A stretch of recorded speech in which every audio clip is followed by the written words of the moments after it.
Hello, good evening everyone. In the previous class we started our discussion about Mauryan Empire. We talked about the sources, and all three sources by the way are very important for examination perspective also. So Arth Shastra ho, ya Ashokan inscriptions ho, ya Indica ho. We also traced the political history. We mainly talked about the three rulers, Ashoka, Bindushar, and the founder of the empire, of course, Chandragupta Maurya. And then we started discussion about Mauryan administration. Right. So any questions from the previous class, if you have, please go ahead and ask. From whatever topics we have discussed till now.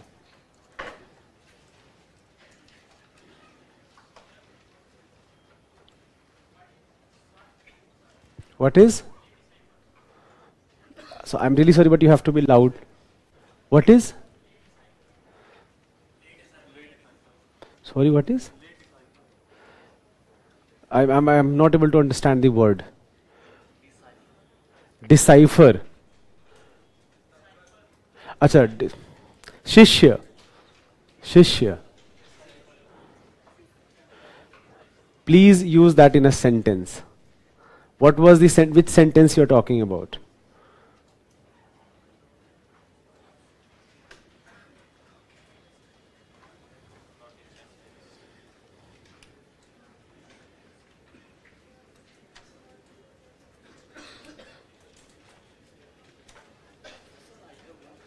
हाँ जी बिल्कुल.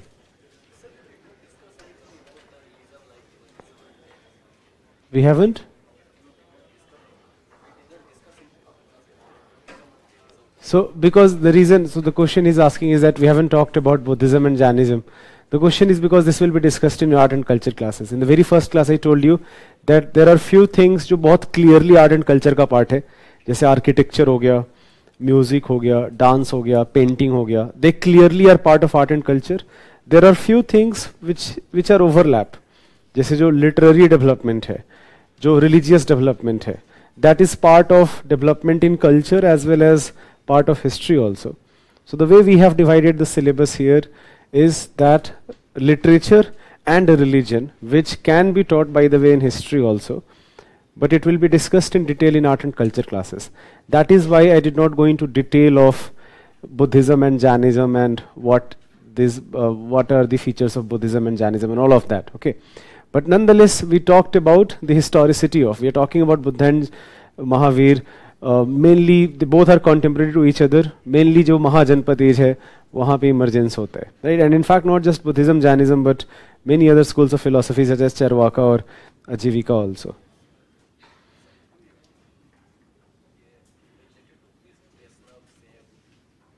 So Vaishnavism, Shaivism development जो है, that development is again what started as a later Vedic age, and this development continued till Gupta period, right? So we will definitely talk about religious development per se. Religion, we'll talk about religion, that how religion is evolving and how religion is changing. But the features of religion है, चाहे वो Buddhism हो, Jainism हो, Ajivika हो, I will repeat few things, 2-3 things. Even though I'm going to trace the historicity, but the details that will be discussed in art and culture classes. Okay? So don't worry. Just because I haven't talked about Buddhism and Jainism in detail doesn't mean that it will not be taught. It will be discussed in detail in art and culture classes. Similarly, I'm going to talk about, let's say, a particular empire known for its grand architecture. Just if I'm going to talk about, let's say, Pallava's architecture or Chola's architecture. So I will talk about the historic development, but जो architectural features हैं, that will be discussed in art and culture classes. ठीक है? So जो literature and religion है, that will be discussed in detail separately for both ancient as well as for medieval India. Any other question? Yes.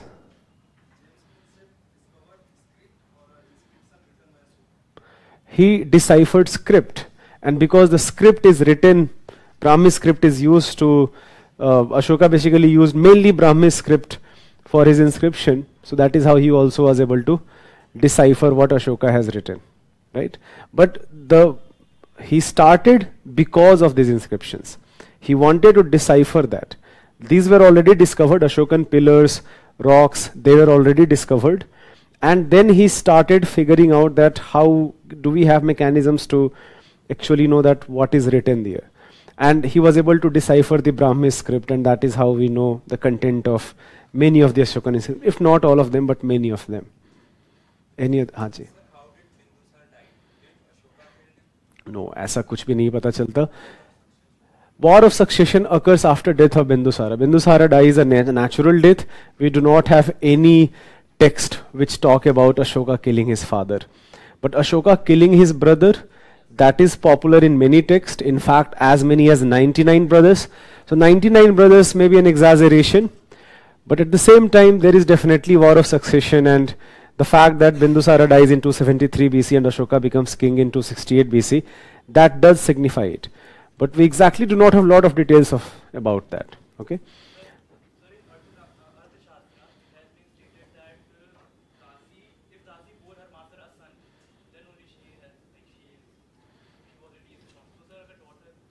So Arthashastra, that's a question somebody did ask after the class also. Yeah. So the question was that in Arthashastra it is mentioned that if Dasi bores a son, then she is freed of slavery, and the son has equal rights. Son is the legitimate heir. What about in case of daughter? Arthashastra does not talk about it. Society is still patriarchal, so it does not talk about it, right? So इसीलिए textbooks में भी mention भी नहीं है ये चीज़.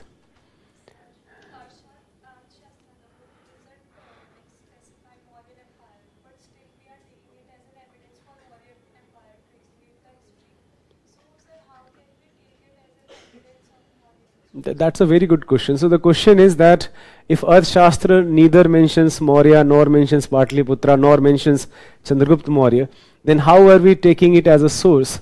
So people have tried to decipher that when was this book compiled, and ये decipher करने के बहुत तरीके होते हैं. The type of language which has been used, the type of words which has been chosen. एक चीज़ बहुत clear होनी चाहिए that languages also evolve, right? जैसे Sanskrit, what it was written in Rig Veda, and Sanskrit, what it was written in Ashtadhyayi by Panini, or what it was written in Mahabhashya by Patanjali, or what it was written in Kumar Sambhavam by Kalidas, they are not same. There will be changes even in the language itself. Even forget that. Why do you have to go such? I'm very sure that if you just remember your childhood and type of words now you use in your day-to-day life, I'm very sure some of those words you will find that we were not using it when we were a child. But because of more socialization, because of interacting with more number of people, we are using new words from other languages. जैसे अभी English is very popular. So even languages evolve. So there are many ways to decipher that when was this book written. And because the most accepted theory, historians now have a consensus that it was written even before Chandragupta Maurya came to power. But at the same time, some people feel that at least some of the chapters were added later. Not all of them, but some of the chapters were added later. But still I will tell you what I discussed in the last class also, that this was a debate, and even today it is a debate, not a very important, not a huge debate, that Arthashastra is a post-Mauryan text, not a Mauryan text. Some historians actually do believe in it. And some historians believe that these three are three different people, Vishnugupta, Kautilya and Chanakya. They may have contributed to Arthashastra later, after decline of Mauryan Empire. But this is one theory. The most accepted theory is that it is a Mauryan text, and it was compiled by Chanakya himself even before Chandragupta Maurya became the ruler. And answering this question, that how much we can actually, so for example, because it is a theoretical work, so how much of that theory was actually practiced, we frankly have no way of knowing. All we can use is some other sources, for example, what Ashoka mentions in his inscriptions, or what Megasthenes writes in Indica. We can correlate things, we can find similarities, and then we can find information about Mauryan Empire. Any other question? So anyways, I was talking about the Saptang theory, that Arthashastra talks about 7 integral organs of state, and integral organs in the sense that even if one of the organ is not working properly, then state will falter. Right, so these are 7 interrelated organs, and only if all the 7 organs are working, then a state is properly going to function. It is the first text to define a state, first ancient Indian text to define a state, first text with dedicated writing about statecraft, about administration, political administration, right? So we talked about the most important organ, which is Swamin or king, who is absolute authority. But this absolute authority does not mean that he does not have responsibilities. So with absolute authority, king also has lot of responsibilities towards his people. ये हमने चीजें discuss करी थी last class में. But king has to be supported by his council of ministers. Even today you have prime minister and you have council of minister. So even king has to be supported by many bureaucrats. And all of the top bureaucrats, so abhi to chalo we have a legislature, executive and then judiciary. ऐसा कुछ concept था नहीं ancient times में. So you do not have as such, let's say for example, a legislative body or executive body, but all the top functionaries, they were collectively called amatya. So that is the second organ, second part of Saptang. So give this heading amatya. Amatya. Write down here. It included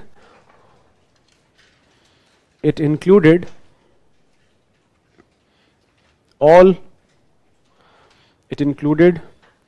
high officials,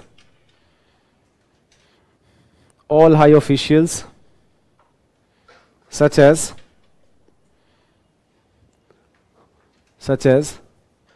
mantrin, which is ministers,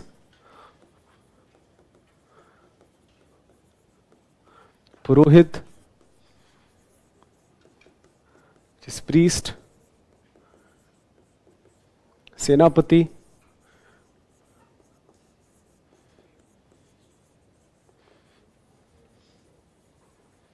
commander in chief, or even Yuraj, who is prince.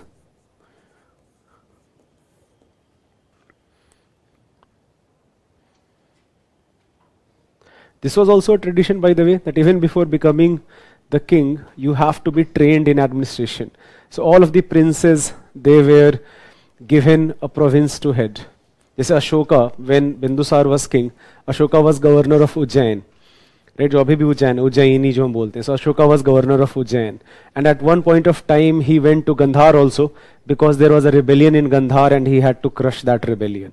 So princes had to show that they are capable of ruling in future. Write down next point. Some other important officials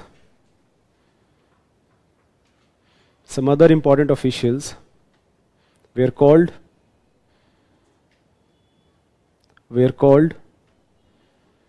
Mahamatas and Adhyaksh. Mahamatas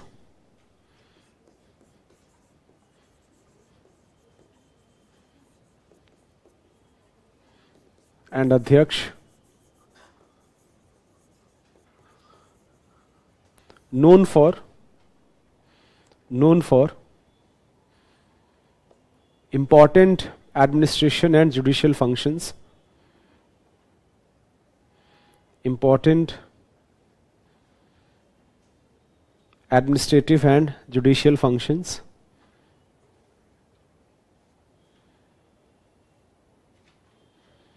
the chief collector of revenue,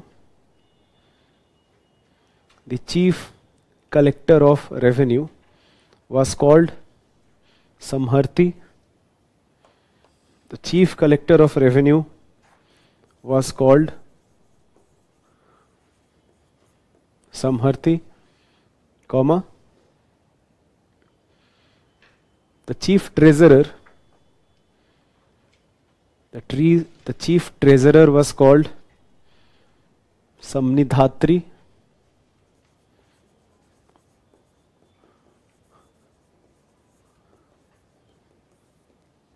समनिधात्री. And एक line और लिख लेना.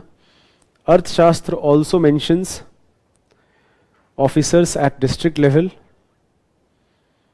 Arthashastra also mentions officers at district level known as Pradeshika Rajuka Yukta, known as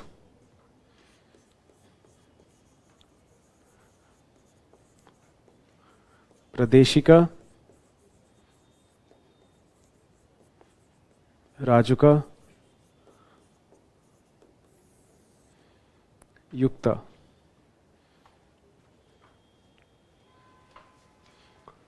ये जो सारे नाम है, ये एक type of question which I really think that these are the worst questions in prelims examination.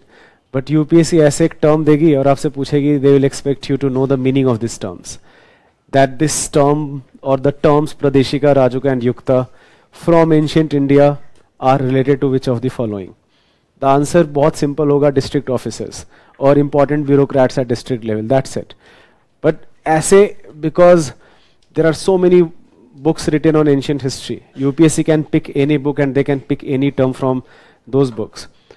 But at the same time, I will advise you that you have to stick to limited sources.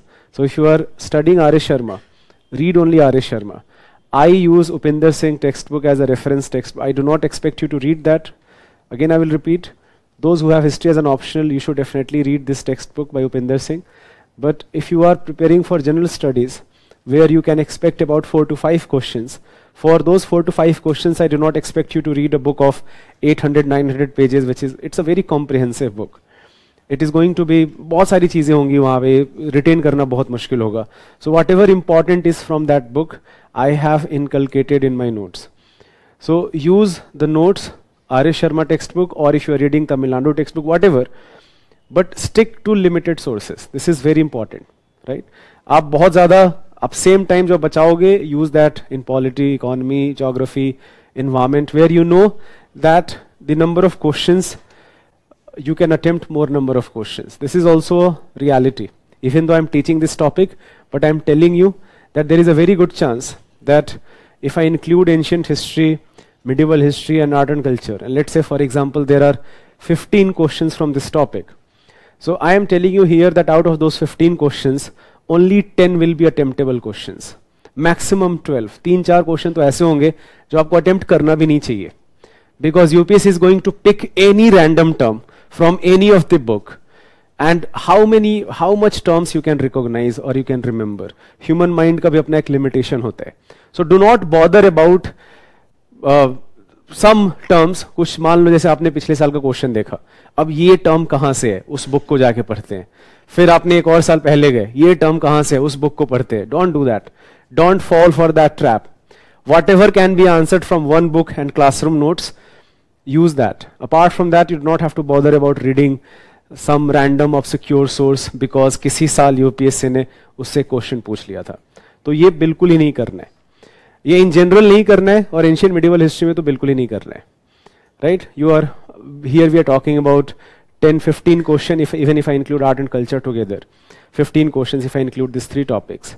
And for 15 questions, I will repeat that at max you can attempt 12. 3 question ऐसे होंगे जो आपको छोड़ना ही है. In fact करना भी नहीं चाहिए आपको. वो बिल्कुल ही factual question होंगे. If you know the fact, you should attempt. If you do not know, you should not. You should go to some other question जहाँ पे आप थोड़ा logic लगा सकते हो, थोड़ा eliminate कर सकते हो answer, even though you do not know all the part, but you know at least, let's say for example, one statement or 2 statement, and using those 1 statement or 2 statements, you can get the correct answer, or you can come very close to the correct answer. So ये approach आपको in general हर जगह काम आएगा और यहाँ पे तो बहुत ही काम आएगा, बहुत ही ज़्यादा useful होगा. Give the third organ, Janpad.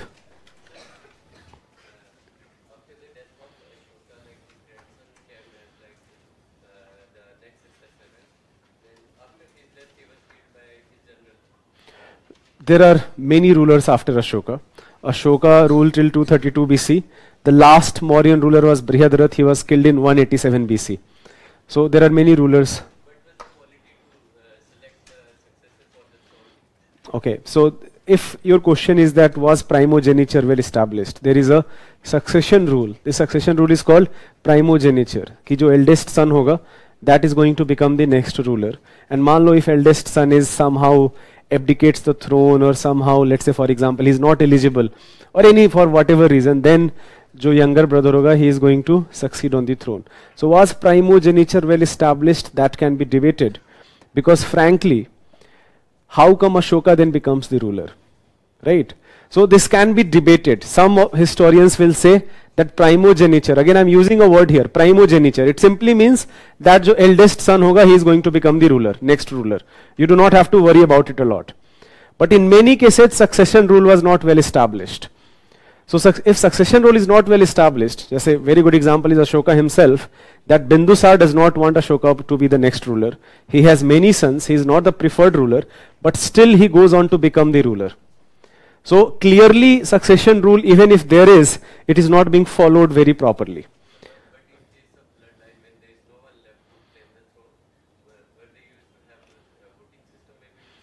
ये क्वेश्चन आंसर करना बड़ा मुश्किल होगा.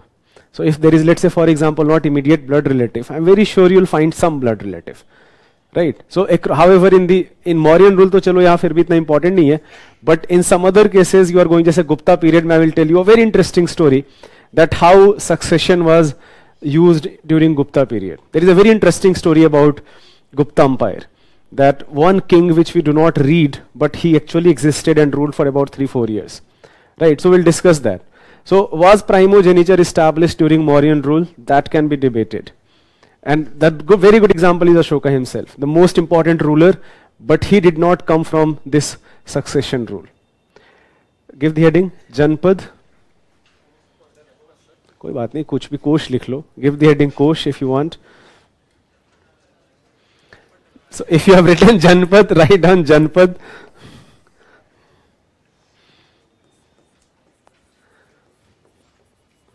Now Janpad basically means जो territory है, the entire Mauryan territory and the people living in it.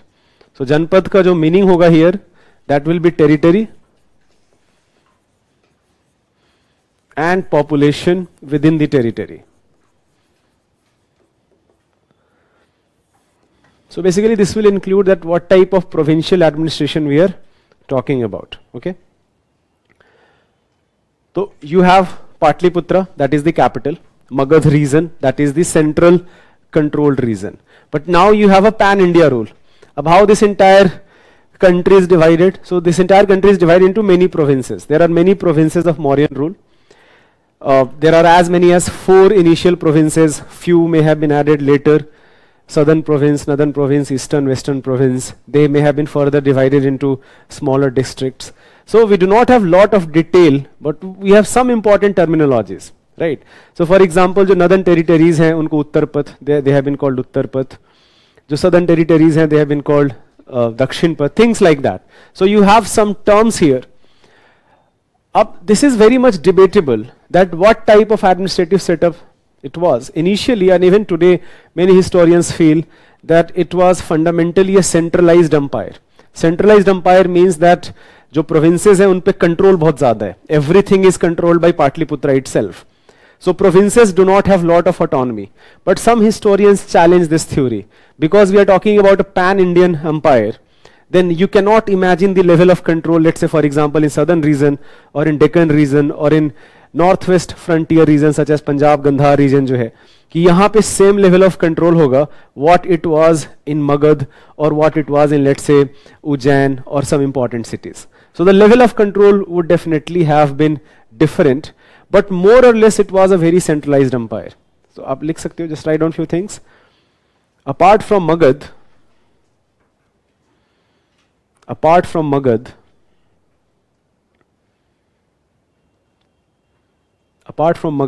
the empire was divided at least into 4 provinces. The empire was divided at least into 4 provinces. 4 provinces. A southern province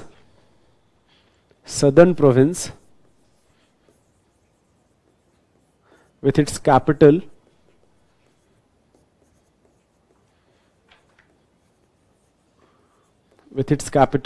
Suvarnagiri, a southern province with its capital Suvarnagiri, a western province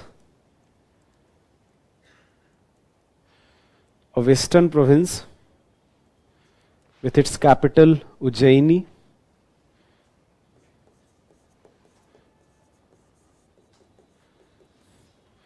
a western province with its capital Ujjaini, a northern province with its capital Takshila, a northern province with its capital Takshila, and a eastern province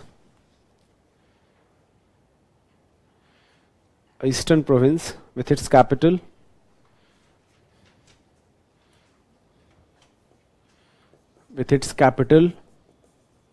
at Tosali.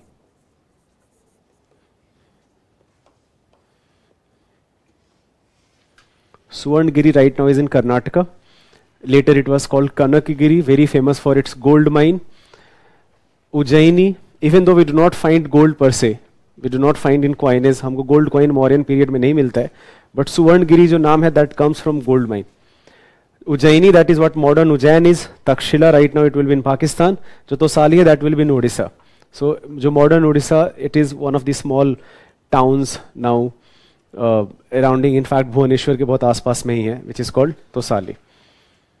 Right on next bullet point. The village administration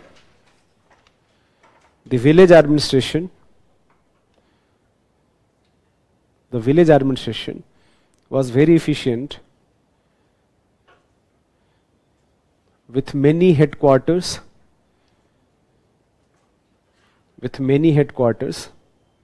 For example,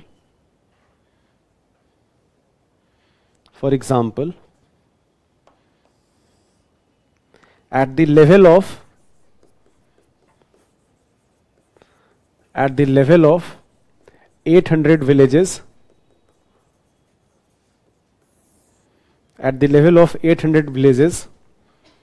headquarter was called Asthaniye.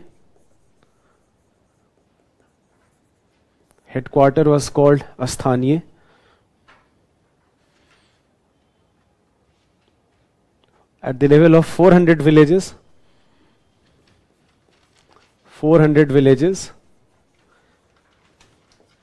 it was called Dronmukh.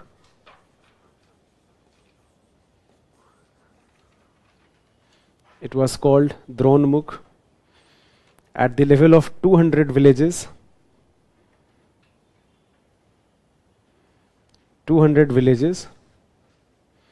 it was called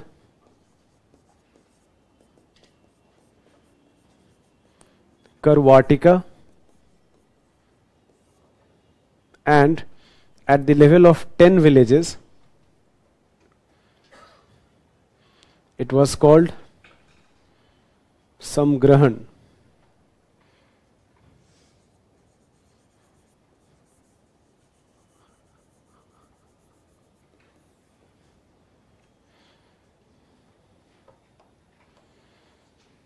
So this is one of those examples of centralized empire, that you have headquarters at the level of 10 villages, then at the level of 200 villages, then at the level of 400 villages, and then 800 villages also.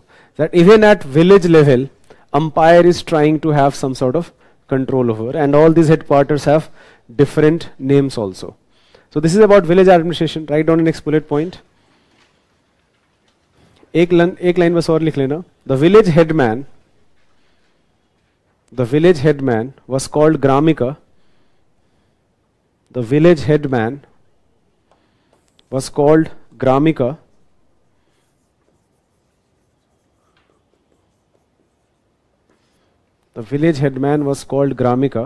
And village elders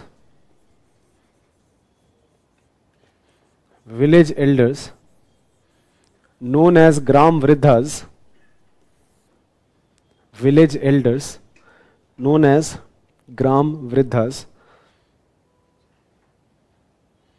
also played a role in administration.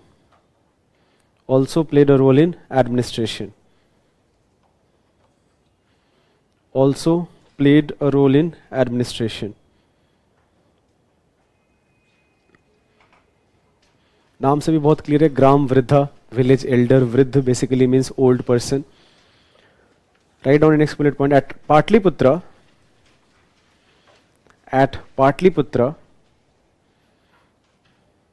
the municipal administration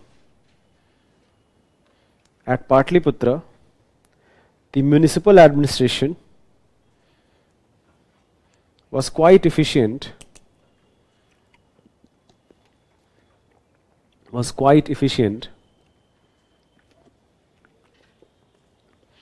The entire administration was quite efficient. The entire administration was conducted by 6 committees.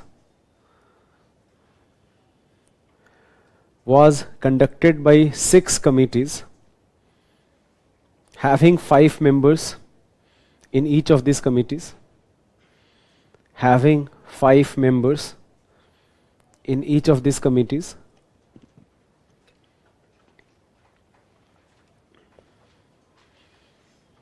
These committees were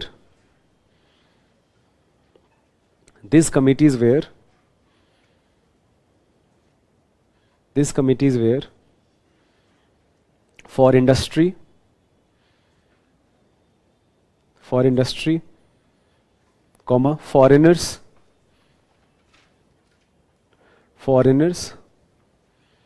birth and death registration, trade,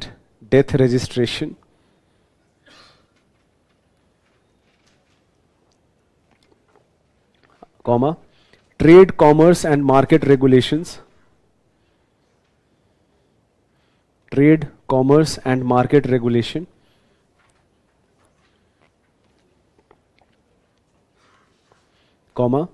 manufactured articles,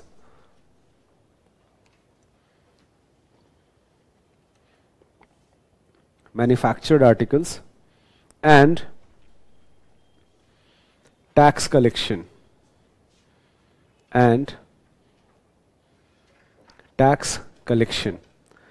We are talking about a very efficient municipal administration. That there is a committee to take care of industrial requirements. There is a committee even at this point of time.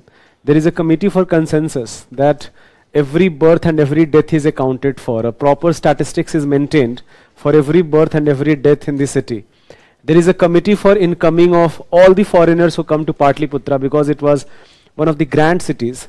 So all the foreigners who come to Patliputra, their welfare, but at the same time their intention also, that what is their true intent of visit. All of that was maintained by the Committee on Foreigners. Then there is a separate committee for trade, commerce and market regulation. There is a separate committee that whatever manufactured things are there, the old stock should not be mixed with new stocks. And last but not the least, you have a separate committee for taxation also. So we are talking about a very efficient municipal administration, and that information comes from both Arthashastra as well as Indica. Megasthenes also talks about this, and Arthashastra also talks about it कि जो आपका capital है उसको protect करना बहुत ज़रूरी है. In fact, the next part of Saptang you can write, that is Durg, which is fortified capital.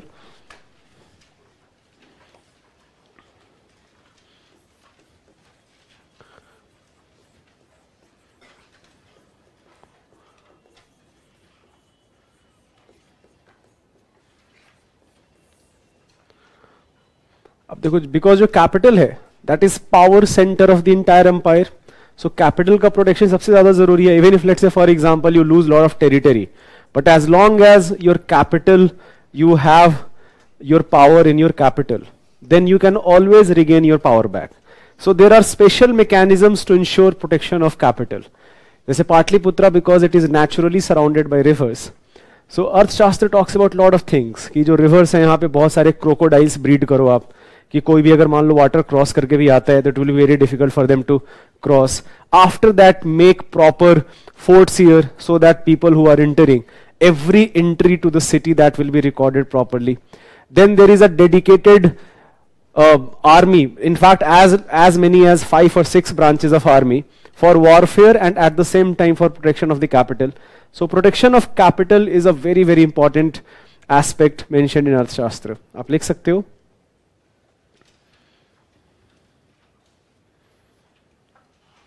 there were 4 divisions of the army. There were 4 divisions of the army as per Arthashastra. As per Arthashastra. Infantry,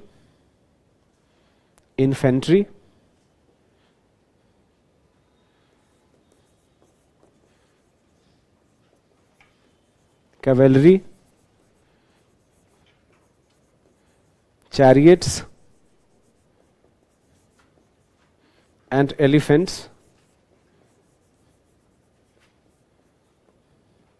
Infantry, cavalry, chariots and elephants.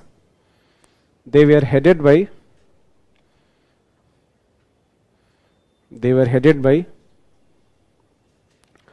Patyadhyaksh,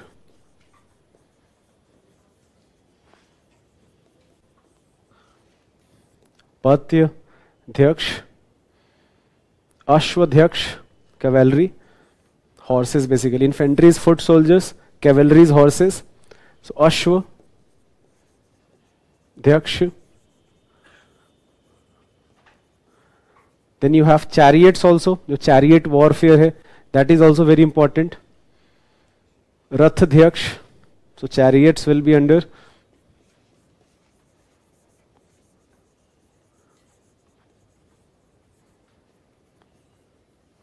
Rathadhyaksh, and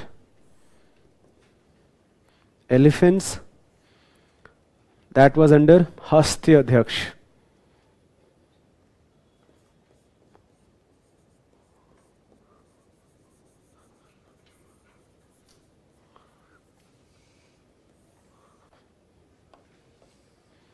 So this is mentioned by Arthashastra, but here Megasthenes actually says something else. He says that there are 6 branches of army.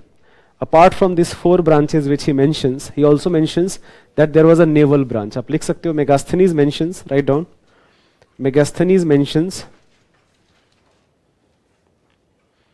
6 branches of army. 6 branches of army. He includes navy. He includes navy and a separate department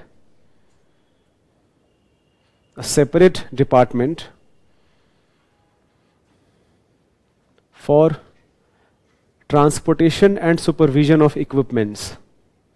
Separate department for transportation and supervision of equipments. Supervision of equipments. So this is quite interesting, because even though Arthashastra does not talk about naval force, but Megasthenes says that Mauryan rulers had a board called Board of Admiralty, which was responsible for navy. How true that is, or for example, Arthashastra, because again remember it is a theoretical work, Megasthenes actually wrote down what he was seeing. So maybe we can rely upon here Megasthenes' account better compared to Arthashastra. But what was the nature of navy and how powerful it was, such questions cannot be frankly answered, because we are talking about ancient India. And the naval force that becomes only important, even though Cholas, Cheras, Pandyas did maintain a naval force in ancient India, but the proper force to be reckoned with, that will be Cholas in 10th, 11th century, in early medieval India. Write down the next bullet point. In addition,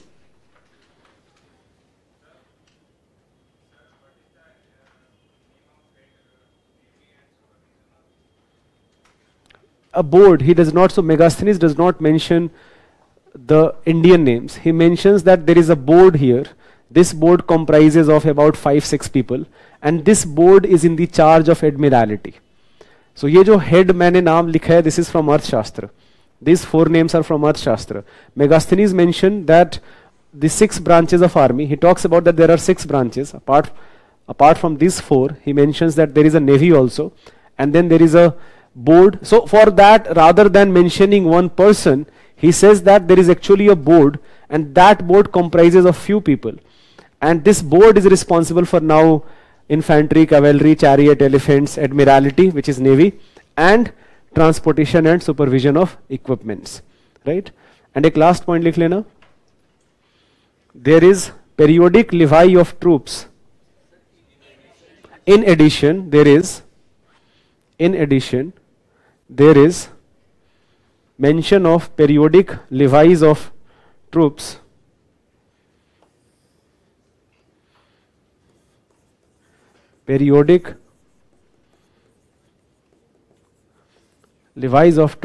such as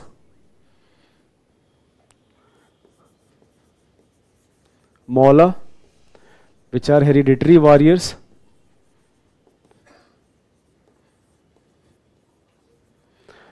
so what is it? Simply means that apart from a standing army, Mauryan rulers had a standing army, but if there is a requirement, let's say for example you have to enter into warfare, then you can also hire these people. For example, you can hire hereditary warriors called Mawla or Bhartiyakas,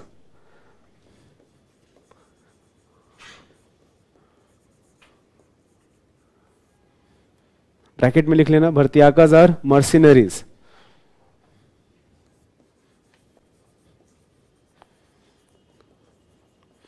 ये कौन होते हैं? Mercenaries कौन होते हैं? Exactly, they do not have any loyalty पर से. Whoever is going to pay the most, they are going to fight for them. Mercenaries and forest and tribe soldiers. Forest and tribe soldiers.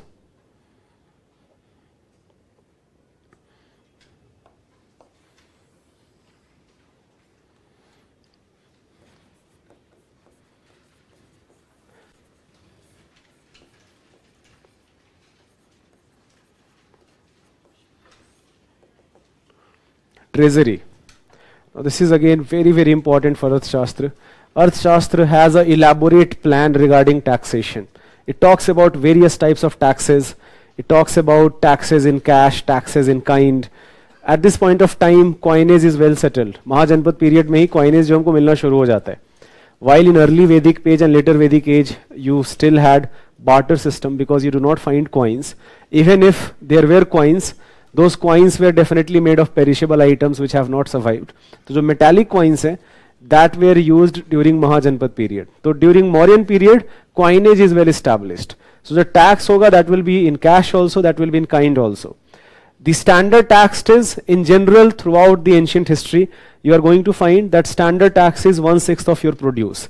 सबसे important source of income for the state, that will be land revenue. कि जो भी आपका agricultural produce है, whatever agricultural produce is there, 1/6 of that produce, either in kind, that produce itself, or sell that produce, collect tax, collect cash, and pay the tax in cash. So that is throughout the ancient period, you are going to find that there is a flexibility that you can pay your tax in cash or in kind, and most of the time the tax is 1/6 of the produce. But at the same time, you are also going to find that if there are, let's say for example, emergency situations, कि war हो गया, या famine आ गया, drought आ गया, in such cases there is emergency levy. वहाँ पे tax जो है बढ़ाया जा सकता है, right? So apart from the standard 1/6 of produce, there are many other types of taxes. For example, there are taxes on various professions, there are taxes on trades, such as custom duties. तो ये सारी चीजें, these are also important sources of revenue for the state. And apart from that, you also have जो भी offerings of local rulers होंगे, that local rulers, they have collected something, they will share a part of that with emperor just to show their loyalty to the emperor. So that is also one of the source of revenue for the state. आप लिख सकते हो, land revenue was the major source of income. Land revenue was the major source of income. Was the major source of income. Peasants had to pay 1/6 of the produce. Peasants had to pay 1/6 of the produce, known as भाग, भाग literally translates to a part, कि जो भी चीज है उसका एक part जो है that will go to known as भाग, as well as an extra tax,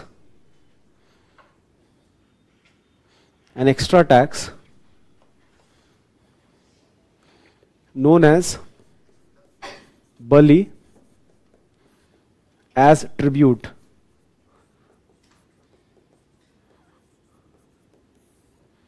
Bali as tribute.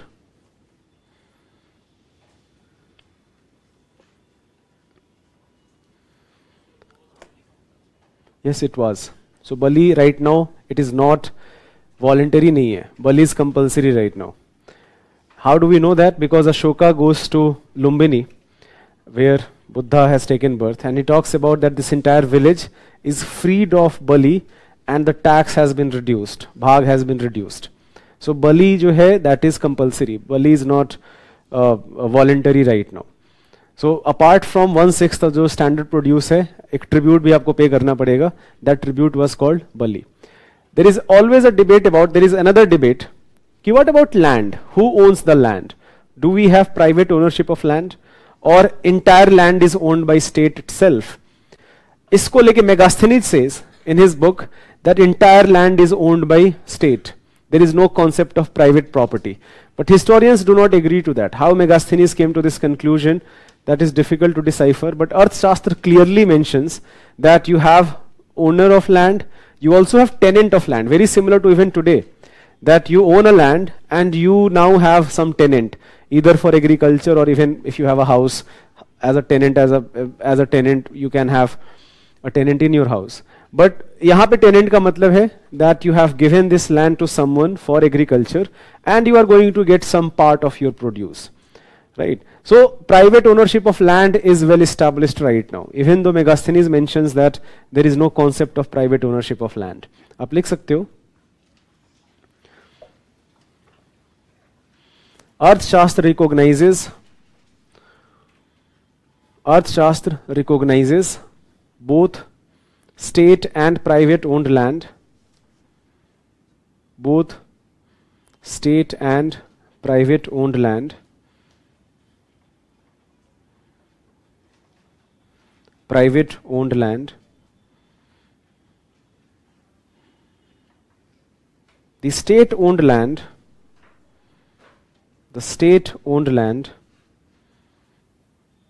were taken care by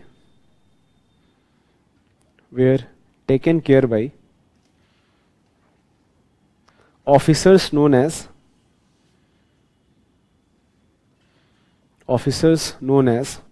Sitadhyaksh, officers known as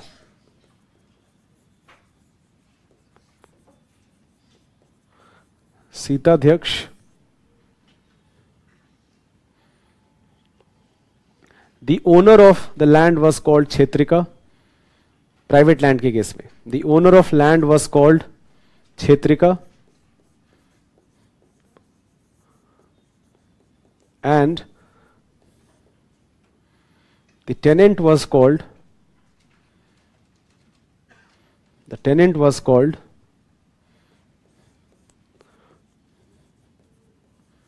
Upavasa. The tenant was called Upavasa. It will be Upava. The tenant was called Upavasa.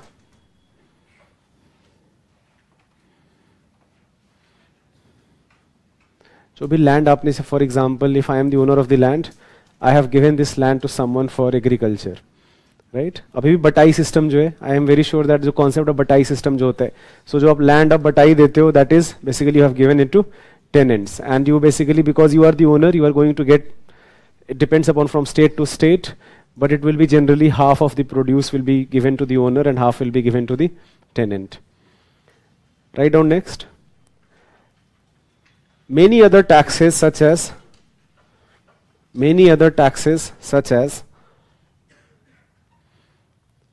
Pindkar, many other taxes such as पिंड कर, अब bracket में लिख लेना, assessed on group of villages, पिंड कर, assessed on group of villages,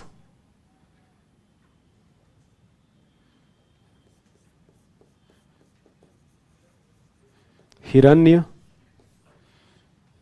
only paid in cash, only paid in cash, comma,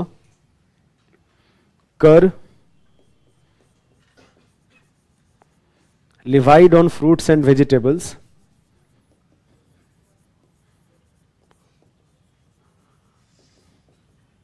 fruits and vegetables, comma, Pranay,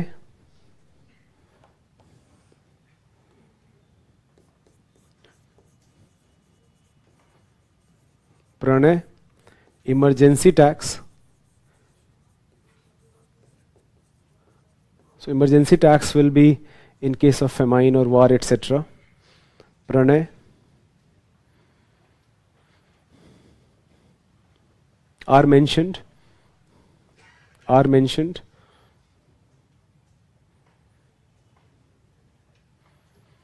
And एक last point लिख लेना, apart from agriculture,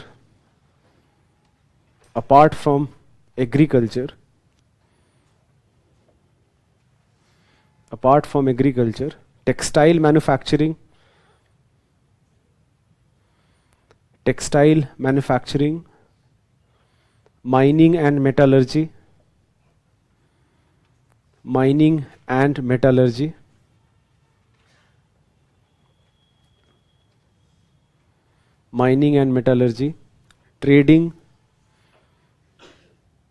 trading, where other important activities.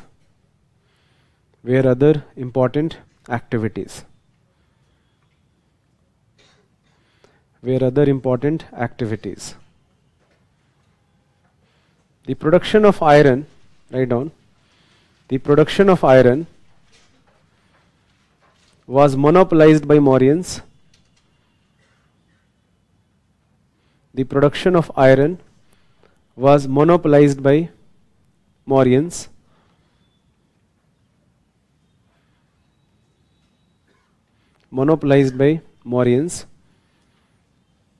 And in fact, there is a dedicated officer. It was under Loha Adhyaksh. It was under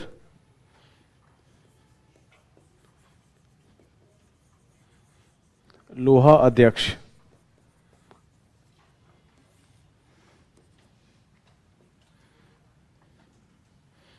Iron translates to Loha.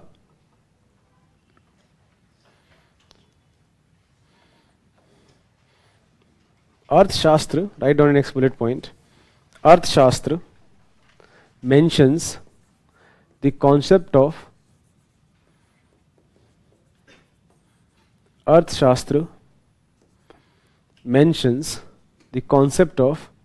Shunya Nivesh,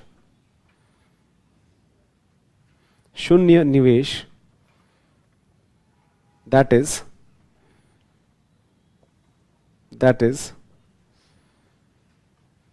establishing settlements on unoccupied land. Establishing settlement on unoccupied land.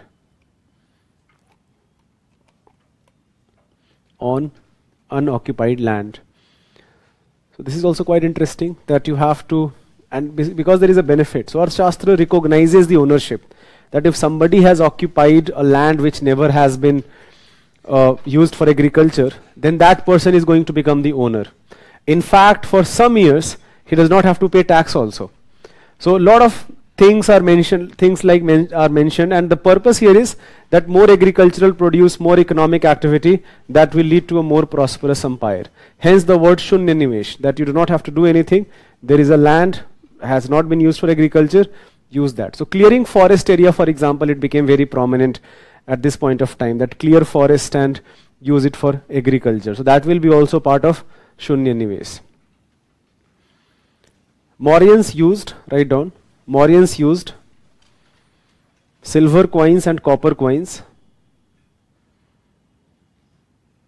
Silver coins and copper coins.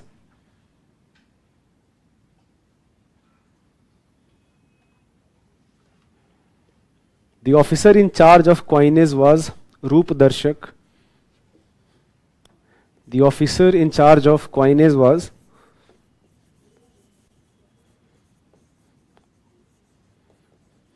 Roop Darshak.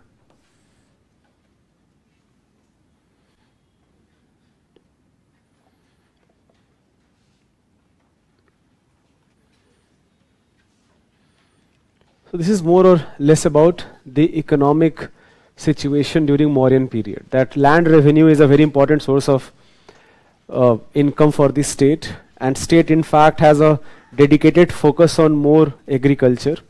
But apart from that, you also have textile manufacturing in many cities, and cities spread across the country. You have cities in Bengal, cities in Uttar Pradesh, cities in Madhya Pradesh, in Karnataka. You have many such cities where textile manufacturing centers are there. Metallurgy is also very famous. In fact, iron metallurgy is the most important economic activity. And iron is so important for both army as well as for agriculture that iron production जो है, that is only done at the state level. Private level पे कोई iron production नहीं है. Every iron production, every iron mining, that will be only and only done for the purpose of state activity. So mainly for warfare basically. But at the same time, if state wants, we can also use it for agriculture. But only with the permission of state. So iron is of course very important at this point of time. So it was a very prosperous empire because of an extensive taxation system and because of this focus on economic activity, that you have to have more economic activity. The second last is, yes?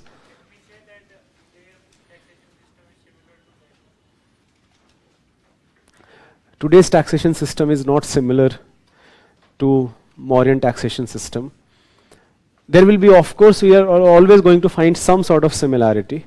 But अभी जो taxation system है वो खुद बहुत complex और ज़्यादा interesting है. That is mainly based on how Europeans started levying taxes. And even before that, जो हमारा land revenue है, that is very much similar to what Mughals introduced to India. तो जो Mughal taxation system in medieval India, that continued. And overall जो हम direct और indirect taxes हम बात करते हैं, these are borrowed concept from European economic system. Okay.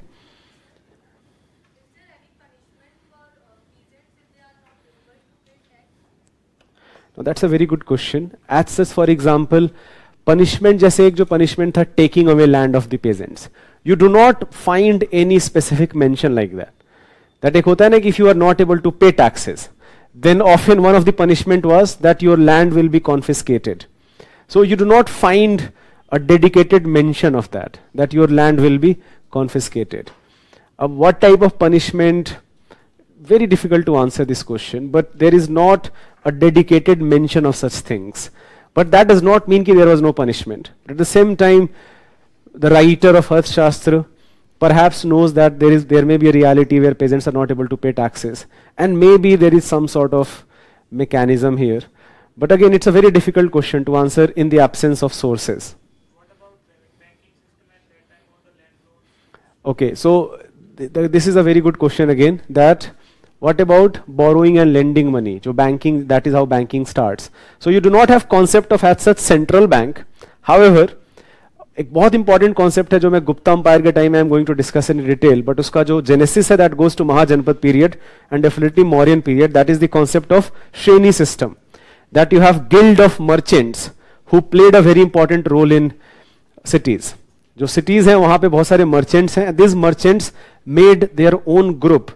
That group, which by the way, the word guild comes from European guild of merchants, but in Indian text there is a word for it. It is called Shreni. So you have Shreni of, let's say, textile manufacturers. You have Shreni of, let's say, people who are involved into dairy products, right? Or mine. So different, or you have in fact Shreni of artists. Artisans जो है उनका अपना खुद का एक श्रेणी है. So जो श्रेणीज हैं, they worked like bank. That they gave money at interest rate, and they expected that money back after some time. So even though you do not have a concept of centralized bank per se, but often Shrenis worked as banks, and some of those Shrenis became quite prosperous in the course of time in post-Mauryan period and definitely during Gupta period. But even though the concept of Shreni, I will discuss this in detail जब हम गुप्तास के बारे में पढ़ेंगे, but it goes to Mahajanpad period. It starts in Mahajanpad period. Okay. So yes, there was some taxes. I will again Shreni के बारे में हम डिटेल में डिस्कस करेंगे. Shrenis had their own set of rules and regulations. Regarding in general borrowing and lending money, Megasthenes says that there is no such concept in India. But this again cannot be accepted because Arthashastra clearly mentions the concept of lending and borrowing money. Right? तो ये जो है हम ये बोल देना कि lending and borrowing is not present in India, that we do not find any evidences. So again, maybe Megasthenes did not even write it, and because Megasthenes' work is lost and India was always part of the popular imagination among Greek writers, and a lot of things were imagined by later Greek writers, and they praised India a lot. So maybe this may have been one of those instances. But in Greek text it is mentioned that in India you do not have concept of borrowing or lending money. Anyways, the second last concept is concept of justice. Yes?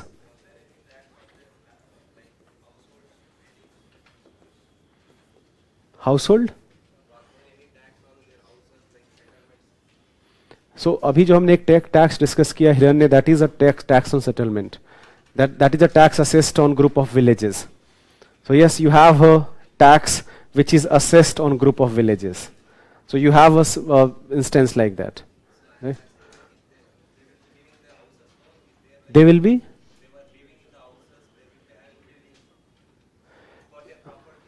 Okay, property tax.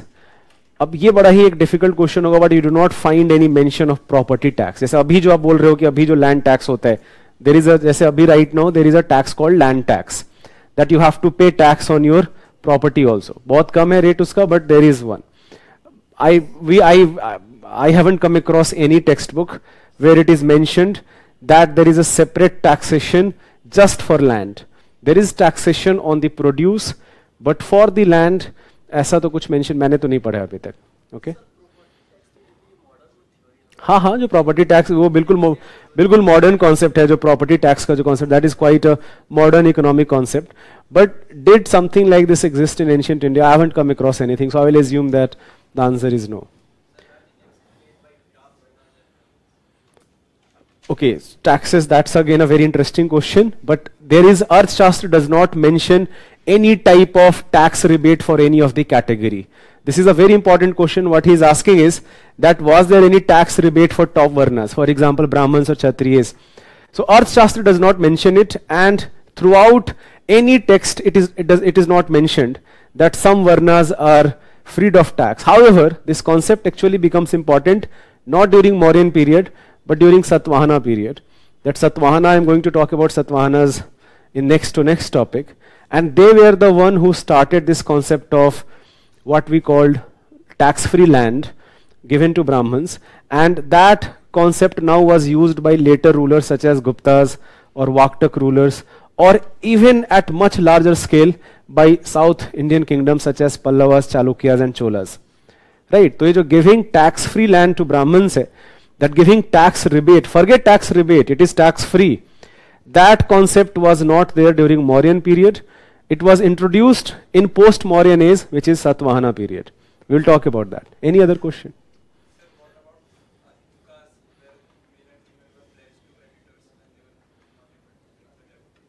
This was a concept.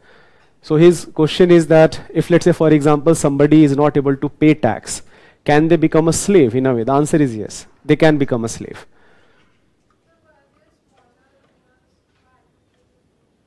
Of course, we have to assume that there must have been. The question is that were there other smaller rulers who had to pay tribute? Without any doubt, the logic dictates that there must be. That we are talking about an empire. And empire में बहुत सारे local rulers होंगे ही होंगे. But those local rulers have to accept the authority of emperor. Right, as long as empire का power बहुत ज़्यादा है, rebellions will not occur. The moment empire crumbles and local rulers feel that now is the time to become independent, they will start their rebellion. But as long as there is a very powerful centralized authority, rebellion will not be there, and even if it is there, it will be crushed, right? So local rulers, where we have definitely, right? So the next concept is the concept of justice. You have this heading?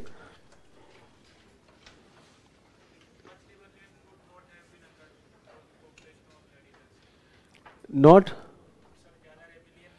हम बोल नहीं सकते, हम नहीं बोल सकते. जैसे Gupta period के टाइम पे भी पॉपुलेशन कितना अप्रिशिएट हुआ होगा, इवन तो काफी कंपेयर टू मौर्य पीरियड काफी बढ़ भी गया होगा, but at the same time you find many rebellions during Gupta period, and even in during Mauryan period you find at least some rebellions. जैसे अगर रिबेलियन नहीं होता तो ये जो बाद में जो रीजनल किंगडम्स वो कहाँ से बन जाते.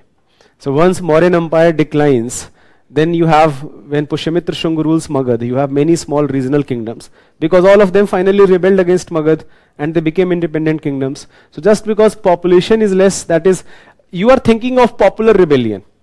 Ancient India में और medieval India में जो rebellions होंगे, those rebellions will be by rulers, not by people. People rebellion बहुत ही कम instance होगा, that people are rebelling against king or people are rebelling against another kingdom. वो तो नहीं होगा. Right? So modern में बहुत सारे होंगे, of course. Modern history में you are going to find many examples like that. Empowerment of people with empowerment of people. Anyways, so the concept of justice, Arthashastra mentions two types of court. We do not know the exact differences between these two types of courts, but some historians think that one was perhaps a civil court and another was criminal court. So one court was called Dharmasthya, which is considered a civil court, and another court is called Kantak Doshan, which is called a criminal court. आप लिख सकते हो. Kautilya refers to two types of courts. Kautilya refers to two types of courts. Dharmasthya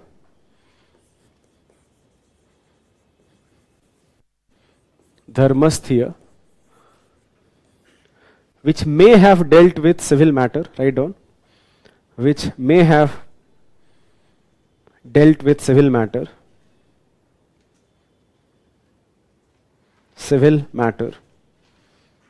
and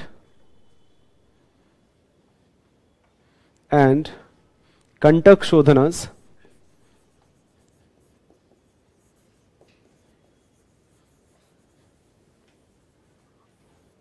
which may have dealt with criminal matter.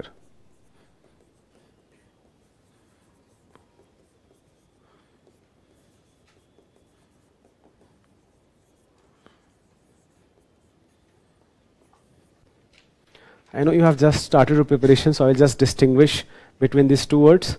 Even though polity पढ़ोगे तो बहुत obvious हो जाएगा the difference, but civil matter basically means where punishment often is fine or some months or a year or two in prison. Often it includes things like, let's say, marriage, succession, minor disputes. ये जो होते हैं इनको हम बोलते हैं civil disputes. जो criminal disputes होंगे, they will be more severe crimes, right? So which is considered crime against society, even if it is a crime against an individual, but because of this severity they are considered crime against society itself. Hence the name criminal justice system. So that will include जो भी severe crimes होंगे, like murders and all. So Dharmasthya and Kantak Shodhanas, the exact difference is not very clear, but some historians feel that जो civil matter or criminal matter, it was discussed separately by these two types of courts. Write down. Judges were called Dharmastha. Judges were called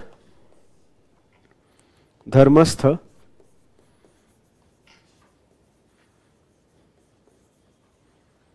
Dharmastha. However, Ashokan inscriptions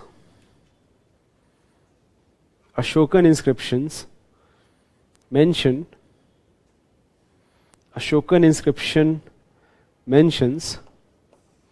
that even Mahamatas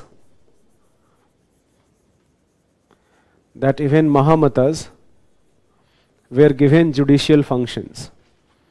Even Mahamatas, remember Mahamatas are bureaucrats. So even Mahamatas are given judicial functions.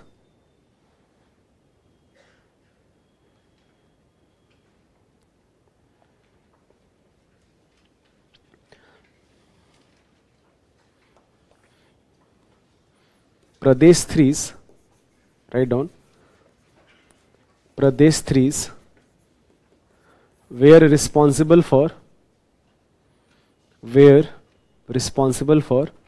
suppression of criminals. Suppression of criminals.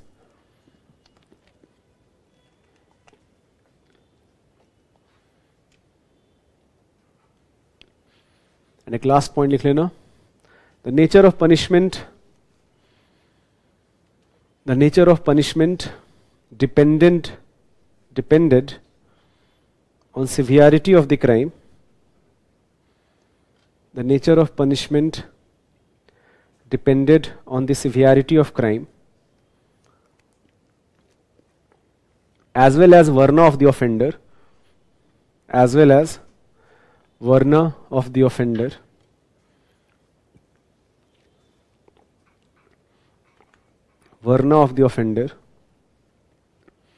Severe punishments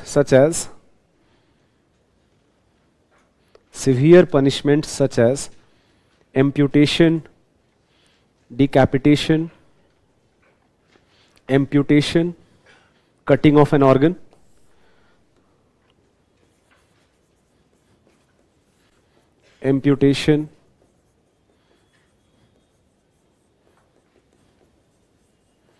decapitation were also practiced.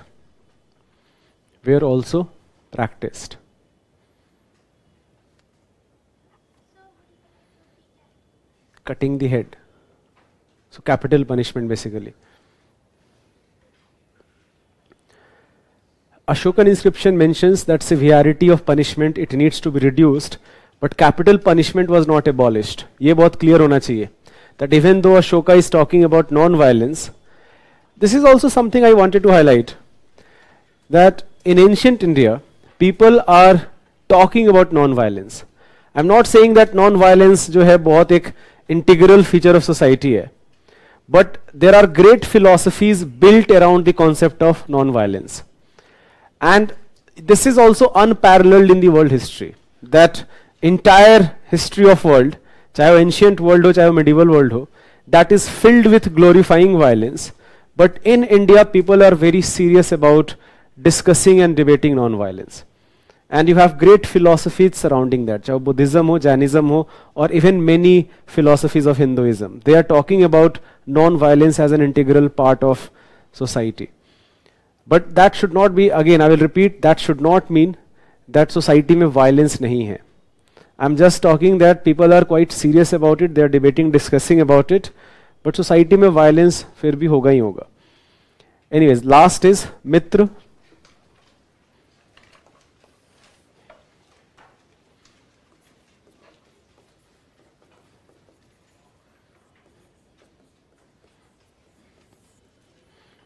और ally.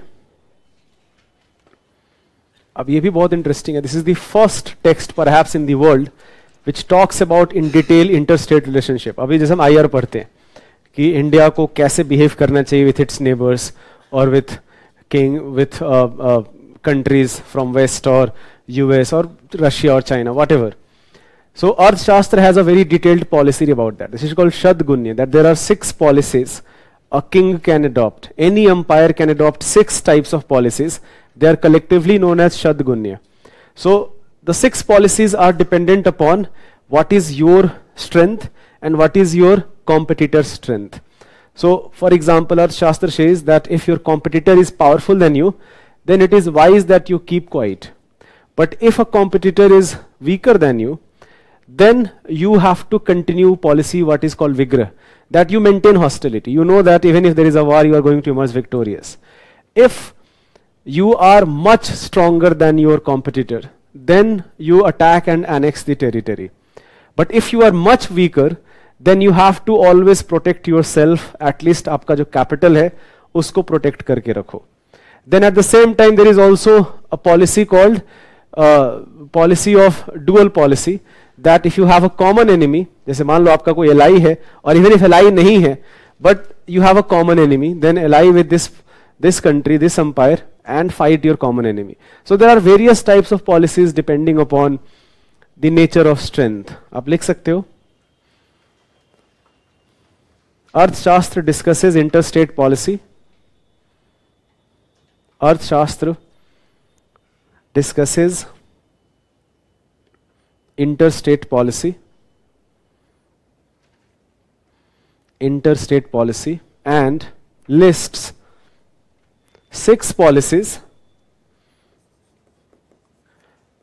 Lists 6 policies known as Shadgunya. Known as Shadgunya.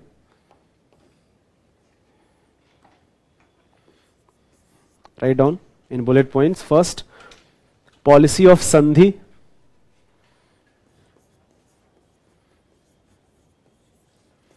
Policy of Sandhi.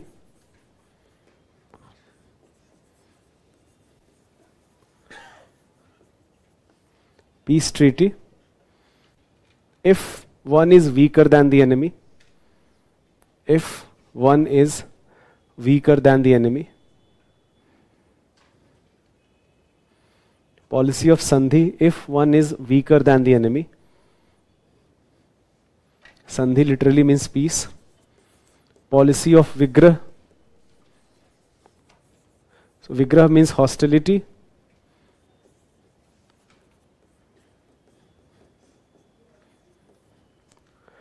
Policy of Vigrah. If one is stronger than the enemy. If one is stronger than the enemy.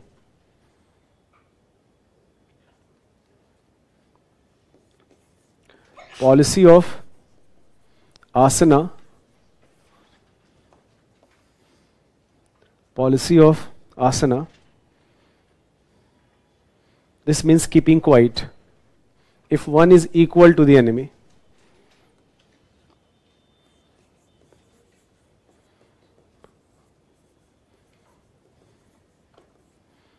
If one is equal to the enemy. Policy of Yan. This means military expedition.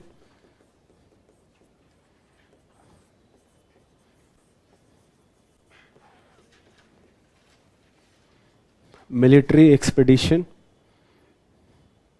If one is much stronger than the enemy. If one is much stronger than the enemy.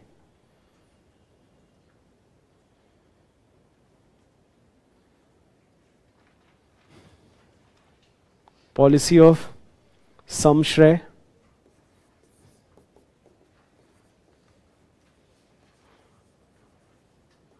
Samshray means taking shelter.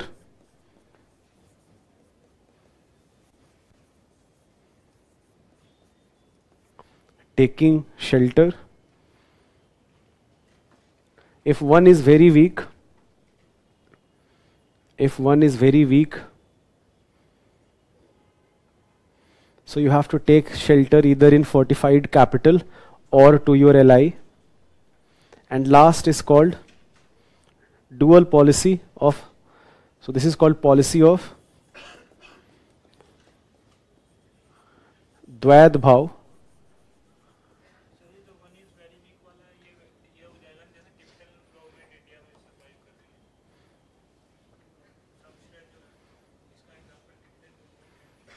किसके case में? तो किससे compare कर रहे हो आप खुद को? अच्छा, ओके, थोड़ा सा डिफरेंट है. Tibetan government, so he is saying that जो पॉलिसी ऑफ समश्रय है, that can we use the example of Tibetan government for that. बड़ा ही कॉम्प्लेक्स है, बहुत कॉम्प्लेक्स है Tibet. I will not go into this detail of that. We can not frankly compare that. Anyways, policy of dvaidha bhaya, आप ये इसमें बस एक लिख लेना. A dual policy, a dual policy which includes sandhi with one and vigraha with another, which includes sandhi with one and vigraha with another,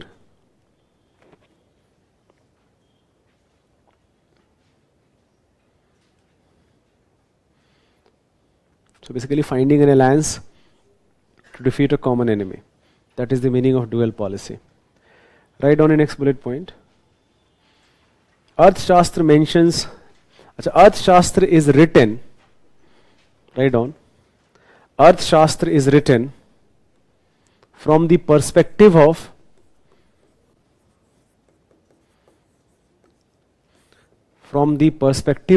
Vijigishu. Arthashastra is written from the perspective of Vijigishu, which basically means to be conqueror.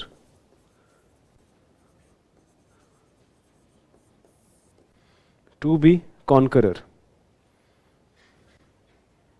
It mentions three types of conquerors. It mentions three types of conquerors.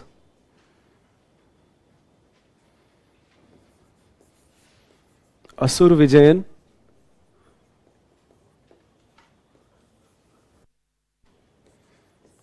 Lobh Vijayan,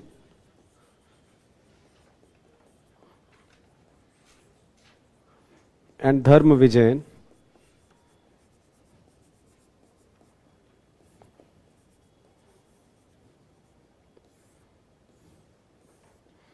Asur Vijayan, Lobh Vijayan, Dharma Vijayan. If you can translate, then you will get the meaning also. Asur, demonic victory, isko hum bolenge demonic victory. Demonic victory occurs that when king is not just satisfied with victory, he occupies all land, all riches, and kills the enemy king along with his family members. So such type of victory is frowned upon, that you must not do that. Then there is Lobh Vijayan, that here your victory is fueled by your greed, that even though you spare the life of your enemy, but you take all of its riches. And Dharma Vijayan is basically, that is considered the best form of victory, that you are satisfied just with your conquest. So you are satisfied with your glory, you are satisfied with the conquest, you do not want anything else. Now this is quite interesting, because another conqueror from ancient India is Samudragupta, and Arthashastra clearly is a very popular text, because if you read Prayag Prashasti, where Samudragupta mentions his all of military campaigns, then in most of the campaigns he basically emerges victorious and does not take anything, he gives the kingdom back. So it does tell you that Arthashastra was a very influential book, it remained a very influential book in ancient text, or at least it influenced decision making of kings and perhaps their important ministers. तो आप लिख सकते हो एक एक line में, असुर Vijayan, just mention it here. A demonic victory,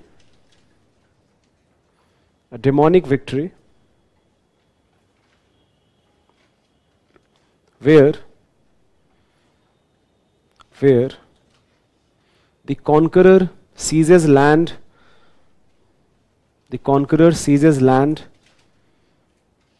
riches, and kills the family of enemy.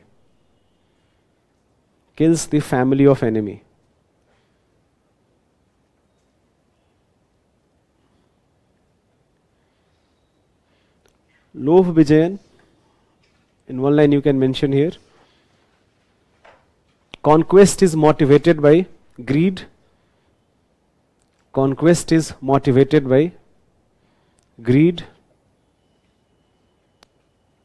For land and riches. Conquest is motivated by greed for land and riches. Riches. For land and riches.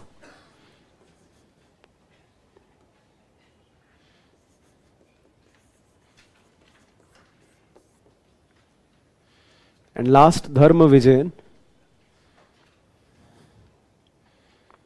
a righteous conqueror,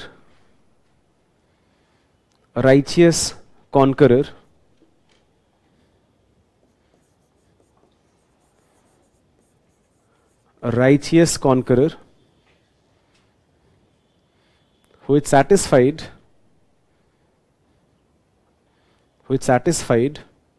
with submission of the enemy, who is satisfied with submission of the enemy.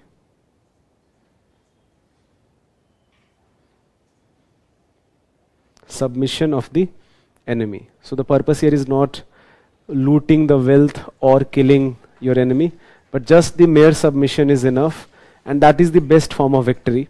But this Dharma Vijayan should not be confused with Ashoka's Dhamma.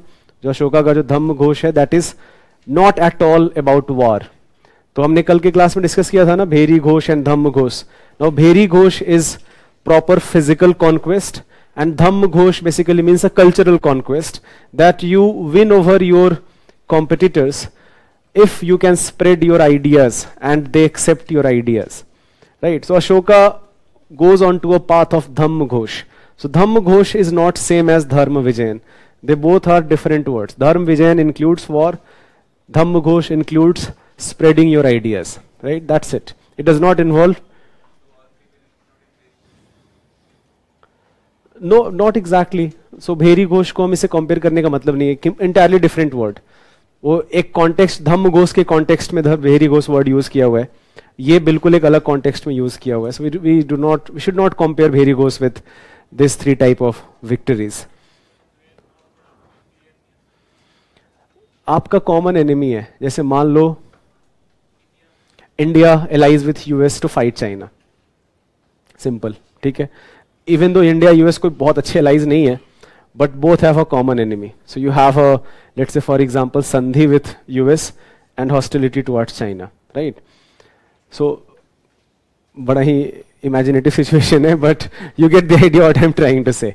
So, dual policy simply means that you enter into alliance with one to find if there is a common enemy, then you ally with the other kingdom, right? Because you have a common enemy. Even if you are not natural allies, but you have a common enemy, and that common enemy is enough to enter into an alliance. That is the meaning of dual policy.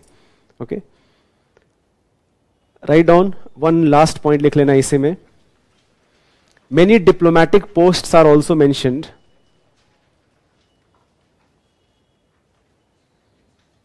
Many diplomatic posts are also mentioned, such as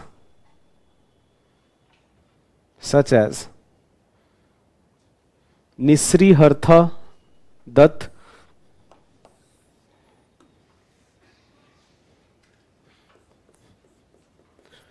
Nisri Hartha Dutt, comma, Parimit Arth Dutt,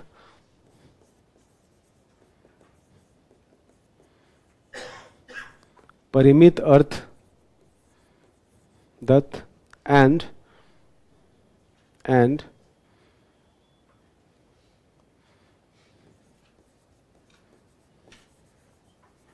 Shashnahara Dutt.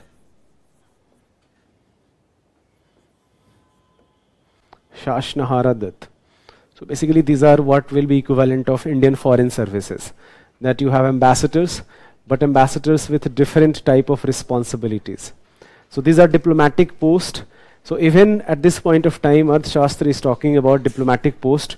And by the way, we already have discussed that diplomatic posts were maintained by Chandragupta Maurya also, Bindusar also, and even Ashoka also, right? So this is more or less major part of Mauryan Empire we have completed. One more topic which is very, very important. So I am only going to discuss about the major rock inscriptions and their content. And बाकी जो detail minor inscriptions और जो भी चीजें हैं, I will give you a handout because it's completely factual. उनका location क्या है, where exactly they are. So जो Ashokan inscription है, however जो major inscriptions, जो major rock inscriptions हैं, उनका जो content है that you should know. So give this heading, Ashokan inscriptions.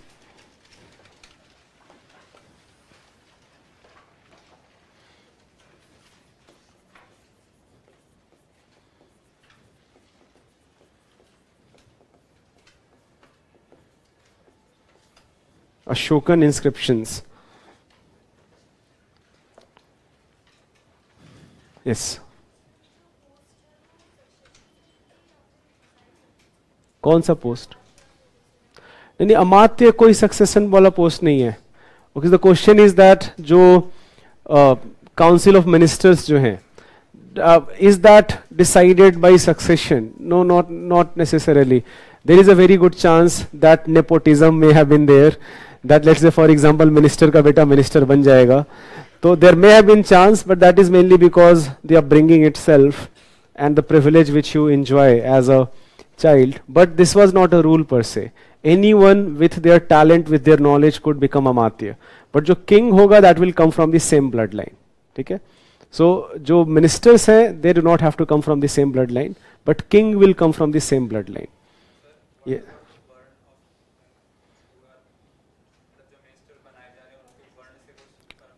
बिल्कुल फर्क पड़ता है. So the question is that जो टॉप के ब्यूरोक्रेट्स हैं उनका वर्ण क्या है. तो एक चीज हम एज्यूम कर सकते हैं that Shudras did not attain very high status in the official hierarchy. Most of the important positions went to Brahmans and Kshatriyas class, right. Vaishyas may have played a role, but Shudras definitely did not attain very higher status in the society, right? And because Arth Shastra further solidifies its stand on entire social classification, the fourfold Varna classification hai, and it uses fourfold Varna classification as a rigid classification, not as a flexible classification.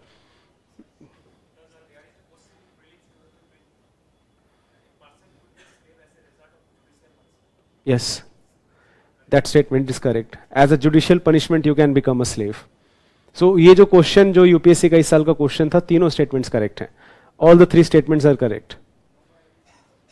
It is mentioned. It is mentioned. Read about slavery tradition in Arthashastra. It is mentioned, right?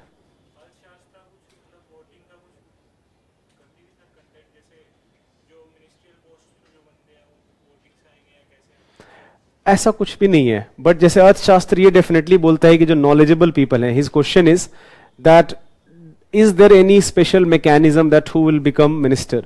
तो कोई as such proper rules regulations नहीं है exactly this rules, but in general one rule जो कि universally applicable है, that people with great knowledge they have to be accepted. So meritocracy बहुत important part है अर्थशास्त्र का. ये जो मेरिटोक्रेसी है, that should be the deciding factor for king, that who will become the who will become important ministers. Okay, so anyway, yes.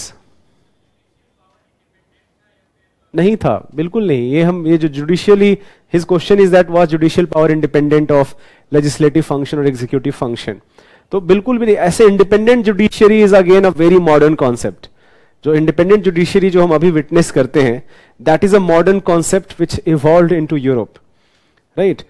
So ये जो है important independent judiciary, that entirely a different branch with no other function but just judicial function, you do not find any such instance that even if, let's say for example, there is a judicial department, they have lots of responsibilities, and even if there is a department, जो final saying होगा वो king का होगा. ठीक है? तो complete independent judiciary कि जो king से बिल्कुल अलग है, that never existed in ancient India, did not exist in medieval India also. Even if there are separate departments. For example, you have dharmasthas, you have kantak shodhanas, you have dharmasthya court. These courts are there. Even during Gupta period, there are dedicated courts. When Akbar was ruling, qazis were very powerful. These are judges. But the final ruling hoga, that final saying, if let's say for example there is any type of debate, then final decision will be of the king. So the independent judiciary hai, that did not exist as such in ancient or medieval India. Any other question? So anyways, Ashokan inscription. Let's take a break here. After that we'll talk about Ashokan inscription. That will be the last topic, and then we will discuss the next topic, which is more invasions to India.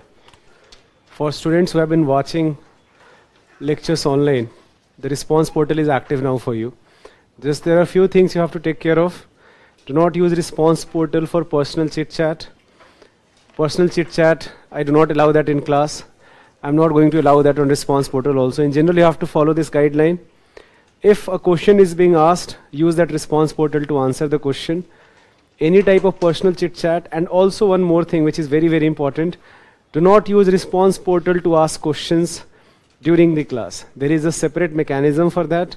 Please send your query to classroom coordinator, and that query will be forwarded to. The problem is that if all of you are typing on response portal your question, then two things will happen. First, you are not actually listening if all of you all of the time you are typing, And second thing which will happen is that if everybody is typing, I'm going to miss a lot of those queries. So जो queries वाला जो part, if you have questions from any of the topic, please send your queries to classroom coordinator. They will forward it to me. And again, I will repeat, do not use it for personal chit chat. Do not comment anything, any type of personal comment. Definitely not on any issue which can be considered politically sensitive. So ये तो बिल्कुल ही नहीं करना है. ये बहुत clear होना चाहिए. That on political sensitive issues, commenting upon anyone's background, do not have to do that. Anyways, give the heading Ashokan inscription. देखो अशोका के बारे में बहुत सारा, जैसे फॉर एग्जाम्पल एक बड़ा मिसकंसेप्शन ये है that why Mauryan Empire declined is because Ashoka became a follower of non-violence. That is frankly a very big misconception about Mauryan Empire. Because even though Ashoka became, he accepted Buddhism, he was an ardent follower of Buddhism, he spread his ideas of Dhamma, but his army was not disbanded. That should be very clear. Mauryans maintained a very large army despite everything Ashoka preached into his, and that frankly is a necessity. You cannot assume that just because you have started believing in Dhamma, everybody else is suddenly going to start believing in Dhamma. Right? You also cannot accept that there will be not rebellions. In fact, in one of the inscription, Ashoka warns the people of forest. The Mauryans had a very interesting relationship with many of the forest tribes. This Earth Shastra mentions many of those tribes to be very dangerous. Earth Shastra uses a word called Malech, which by the way is a pejorative term, that you have some sort of prejudice against forest tribes. But at the same time, Earth Shastra also realizes the significance of forest produce, and many of these tribes, he realizes that they can be utilized by emperor, they can be utilized by the state to either increase agricultural activity, and at the same time they can become important part of army. So there is a very interesting relationship here. Ashoka in one of his inscriptions warns forest people that many of the people who were involved into continuous criminal activity. So he warns them that if you are caught, then do not expect any sort of compassion from the kingdom. So this does tell you that despite everything which is being preached by Ashoka into his inscriptions, but there are few things, there's a capital punishment, it's still there, that has not been abolished. Forest tribe ka jo warning hai, that goes against the very spirit of his Dhamma, jo pura policy of Dhamma hai. So there are few exceptions to his policy of Dhamma. He does not disband army. And frankly, that is required. That is totally understandable. That disbanding armies, that will not be a good thing to do. So in any case, this is a very big misconception that Ashoka became a patron of Buddhism, and because of that, Mauryan Empire declined. Because Mauryan Empire continued even many years after his death. The power declined, and finally, with a weak ruler, one of the own commander, Pushyamitra Shunga, killed the last ruler, Brihadrath. Right? So anyways, your Ashokan inscriptions hai, I told you in the last class also, we can divide them into two parts mainly, depending upon where they are written. If they are written on rocks, they are called rock inscriptions. And if they are written on pillars, they are called pillar inscriptions. You find same message across many parts of the country. So if message is really lengthy, these are called major rock inscriptions. And if it is very concise, crisp message, this is called minor inscription. So especially जो major rock inscriptions हैं, ये जो large messages हैं, they were compiled later, and they are found across many part of the country. Same message on different stones. तो इनको हम फिर बोलते हैं major rock inscription 1, major rock inscription 2, and so on and so forth, right? So there are many major rock inscriptions, there are many pillar inscriptions also, there are many minor rock inscriptions also, and apart from that there are some special inscriptions that he has his special visit to, let's say, Lumbini, or there is a very famous inscription in Bihar where he is giving patronage to Ajivika rishis. Lomas Rishi cave करके एक है. There is a place in Bihar called Lomas Rishi cave. तो वहाँ पे cave inscription है where Ashoka mentions that this cave is given to Ajivika followers on the order of Ashoka. So despite a patron of Buddhism, all religions they were given patronage, but the patron to Buddhism of course was at its zenith, because Ashoka also started Buddhist missionaries. that these missionaries now spread his ideas to Sri Lanka, or his ideas to the region of Gandhar, or even beyond that, Egypt or Syria also. In one of the inscriptions, Ashoka mentions that he has emerged victorious as Dhamma Ghosa victory over Greek rulers of Egypt and Syria. Right? So Ashoka maintained a diplomatic relationship, and he talks about his victory of Dhamma Ghosha over Greek rulers. So these are some of the important features. He also mentions Dhamma Ghosa victory over southern kingdoms such as Cholas, Cheras and Pandyas. So he talks about these kingdoms also. So Chola, Cheras, Pandyas ka jo information hai, apart from Sangam literature, some information also comes from Ashokan inscription, that they are contemporary. Jo Mauryan Empire hai, contemporary to Mauryan Empire is Cholas, Cheras and Pandyas. So just write down few things here. Ashoka was an ardent follower of Buddha's teaching. Ashoka was an ardent follower of Buddha's teaching. Ardent follower.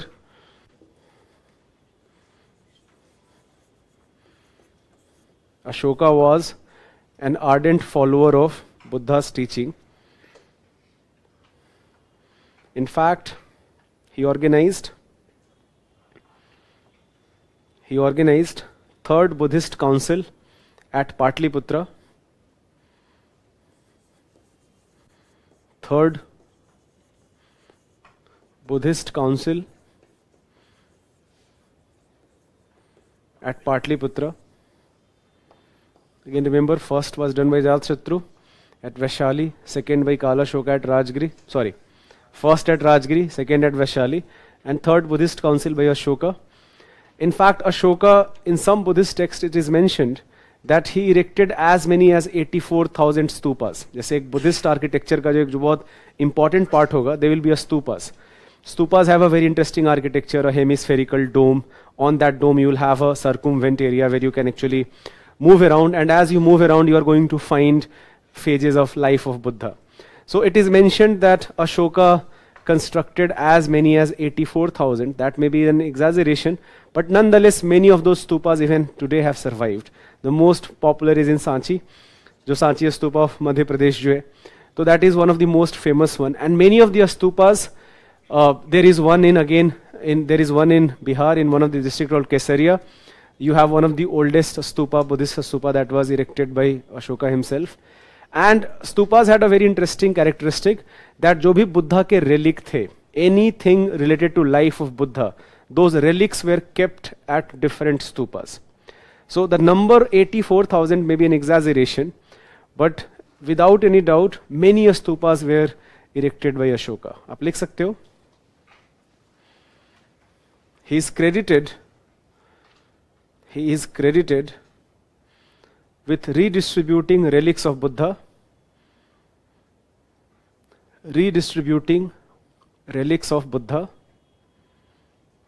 and he is credited with redistributing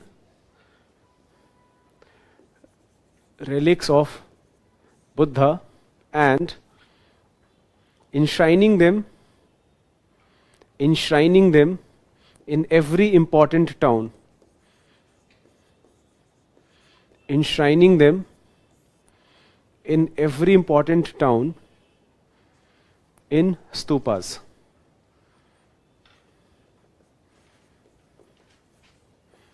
In stupas. Stupas will be one of the earliest Buddhist architecture. जो Buddhist architecture का जो सबसे पहला example होगा, that will be stupas, viharas, chaityas. So stupas का जो construction on a much larger scale, that was done by Ashoka himself. वो ऐसा मानते हैं डेड बॉडी पे नहीं हुआ है, बट ऐसा मानते हैं कि जो बुद्धा के जो भी relics थे after death of all, by the way Buddha's death has now it's been more than hundreds of years when Buddha died, but whatever relics remained of Buddha, those relics were kept at different stupas. ठीक है, तो ये जो main objective ये था that you have all these stupas, but they also carry something associated with life of Buddha, whatever had survived at this point of time. Okay, write down. Ashoka's Dhamma was very much inspired from Buddhist teaching. Ashoka's Dhamma was very much inspired from Buddhist teaching. From Buddhist teaching.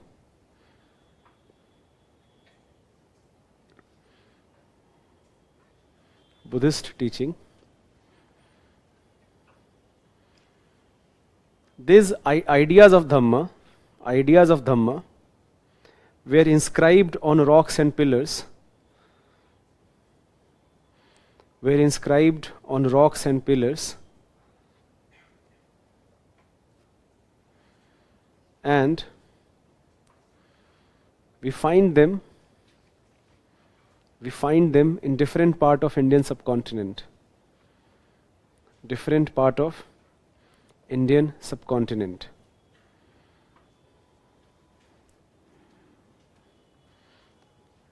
There are 14 major rock edicts. There are 14 major rock edicts. So I'm only going to talk about major rock edicts. Baki details of location, minor edicts, special inscriptions, all of that I will give you a handout. Very crisply, बहुत crisply जो है handout में सारी चीजें आपको मिल जाएंगी. Give the heading Rock Edict 1. Rock Edict 1.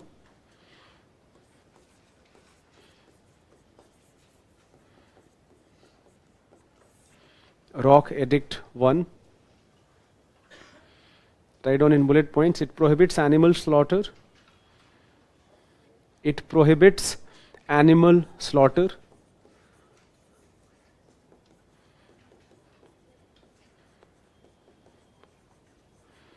Animal slaughter.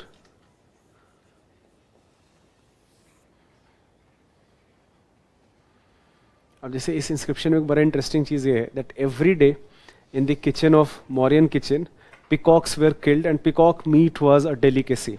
So Ashoka says that he wants to discontinue this practice. आप लिख सकते हो 2 peacocks and 1 deer were killed in Mauryan's kitchen. 2 peacocks and 1 deer were killed in Mauryan kitchen. Mauryan kitchen. Ashoka wished to discontinue this practice. Ashoka wished to discontinue this practice. There are 2 things where Ashokan ideas stand out from any of the text or from any of the things. The first is care for animals. That a state care for animals you do not find anywhere.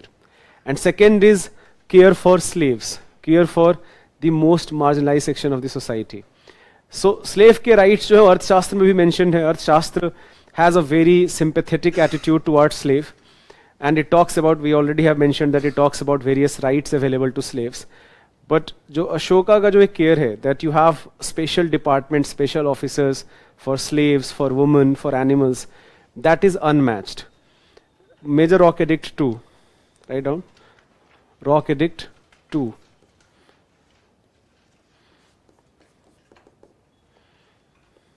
Here it talks about care for man and animals. Care for man and animals. It also mentions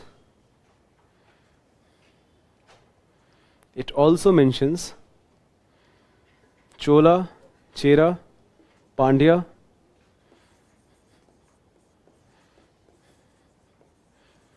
Chola, Chera, Pandya, and Satyaputras.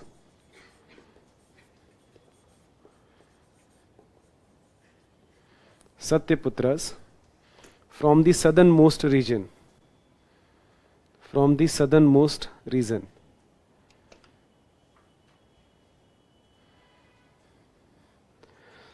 So in this inscription, Ashoka mentions a group of people who never lie, hence the name Satyaputras.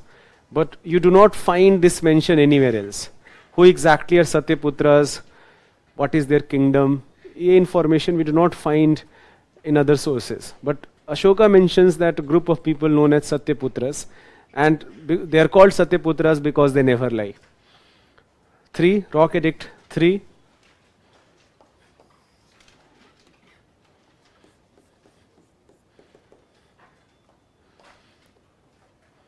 इसमें बस bullet point में लिख लेना, generosity to Brahmins, generosity to Brahmins,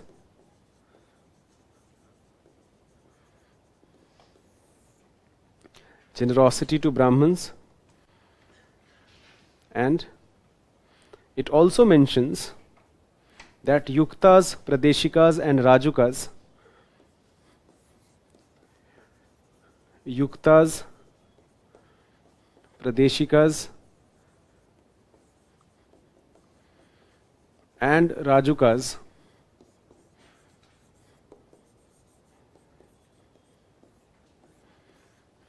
Yuktas, Pradesikas and Rajukas shall go to all areas of kingdom, shall go to all areas of kingdom every 5 years,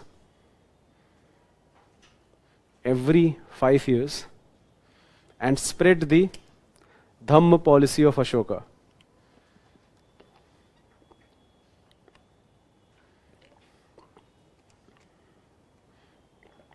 Dhamma policy of Ashoka.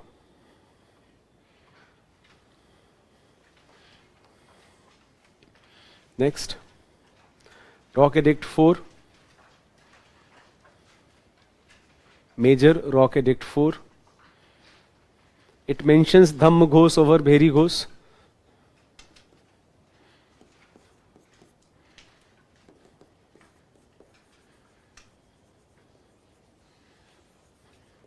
Dhamma Ghosh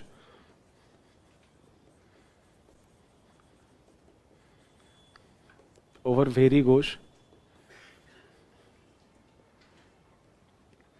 Rock Edict 5.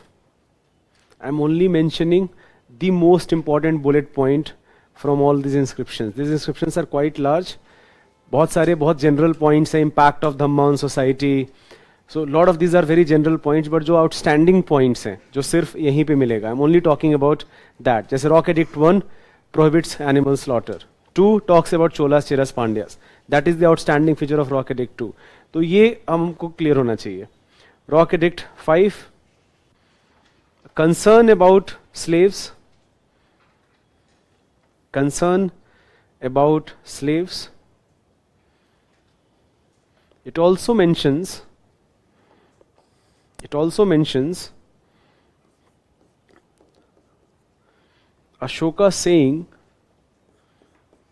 Ashoka saying every human is my child. Every human is my child. अब देखो, we are talking about a despotic regime, a monarchy regime. But here a king is saying that all of his subjects are his, like his children, right?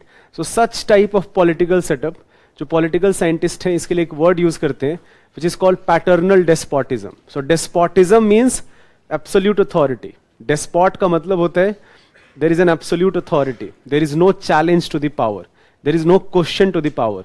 But now this is not a dictatorial despotism. This is a paternal despotism where king considers all of its subjects as his children. आप लिख सकते हो? This is an example of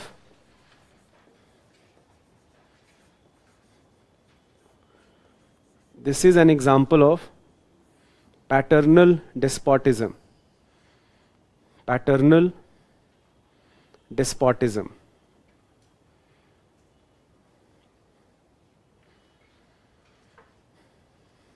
इसी में एक और line लिख लेना.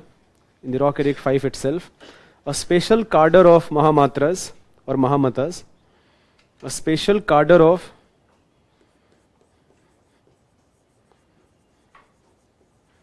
Mahamatas, a special cadre of Mahamatas were appointed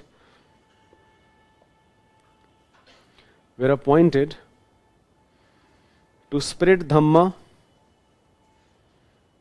to spread Dhamma.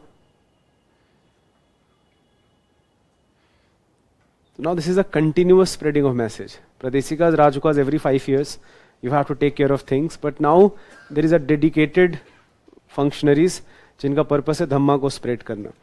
Rock edict 6.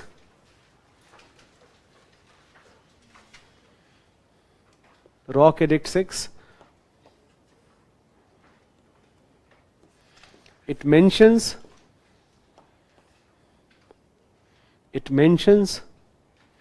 king's desire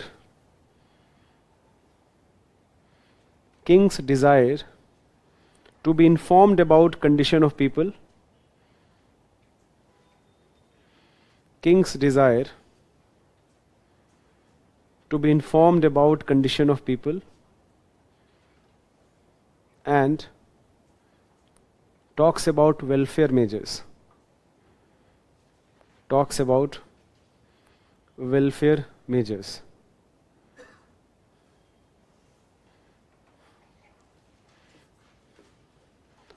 Rock Edict 7. बस एक लाइन में लिख लेना. Request tolerance for all religions. Requests tolerance for all religions. Requests tolerance for all religions. The term धम्म जो है, that is Pali translation of धर्म. जो संस्कृत में जो word धर्म है, the translation of the word dharma in Pali, that is Dhamma. There is a question by Himanshu. Next, Rock Edict 8. Rock Edict 8. It describes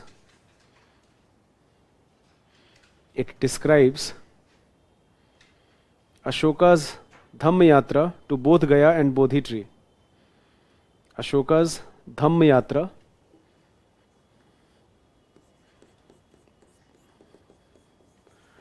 to both Gaya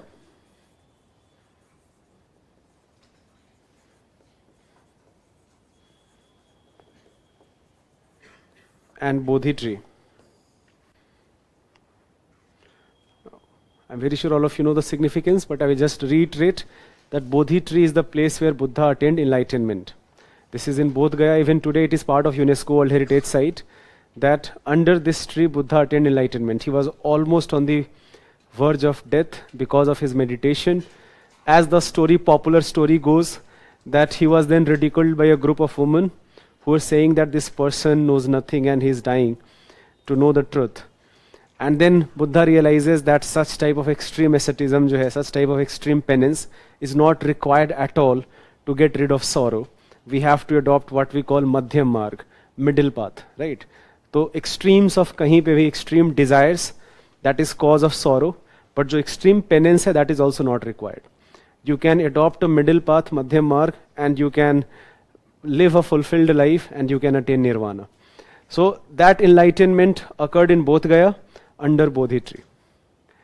Next, Rock Edict 9. Rock Edict 9. It condemns popular ceremonies. It condemns popular ceremonies. Condemns popular ceremonies and stresses on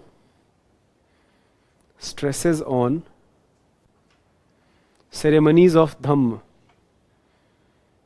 Ceremonies of Dhamma.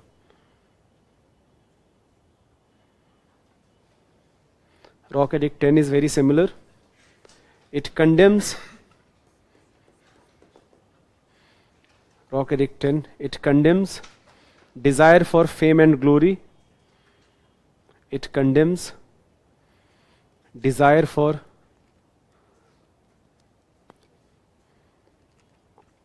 fame and glory.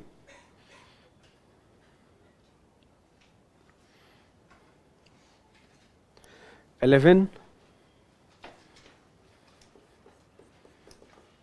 It further elaborates Dhamma. It further elaborates Dhamma It further elaborates Dhamma. It talks about respect for elders. It talks about respect for elders and concern for slaves and servants.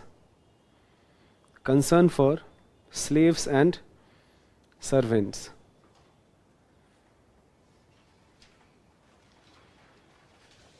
Rock Edict 12.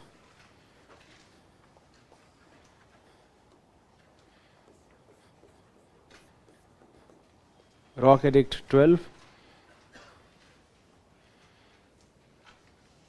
It directed, write down, it directed and determined request for, it directed and determined request for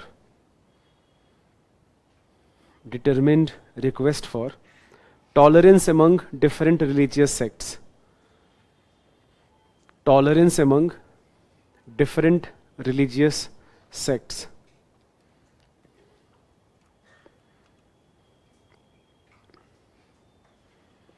In fact, there is a very famous line here, which UPSC did ask a question on it. They had directly copied a line from the inscription. UPSC ka, I think 2 साल पहले का question है. But it was not a very difficult question. That was a very simple question. Just by reading the line, you will realize that something like this can only be part of Ashokan inscription. So the question was that in one of the inscription it is mentioned that those who try to popularize their own religion in front of others, then they are actually defaming their own religion. So religion basically talks about that religion is a very personal matter. Do not try to establish your supremacy over other religion. And if you are doing that, then in a way you are defaming your own religion. So that is mentioned in 12th rock inscription. So UPSC ने directly copy कर रखा था. Direct translation of Ashokan inscription. And the question was that which of the following king mentions this in his inscription? The answer will be Ashoka. You do not find any such type of thing where a dedicated attempt is being asked for equal tolerance among religious groups and different sect. You do not find anything like that in any other kingdoms, for any of the inscription of any other kings. Write down, एक line इसी में लिख लेना 12 में ही. It mentions special cadre of Mahamata. It mentions special cadre of Mahamata,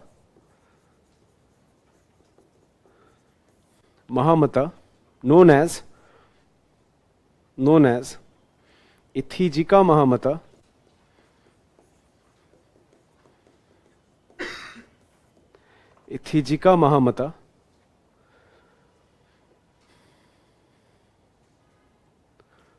in charge of women's welfare.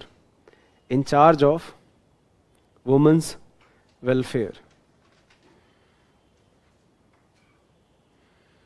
And second last, Rock Edict 13. Rock Edict 13.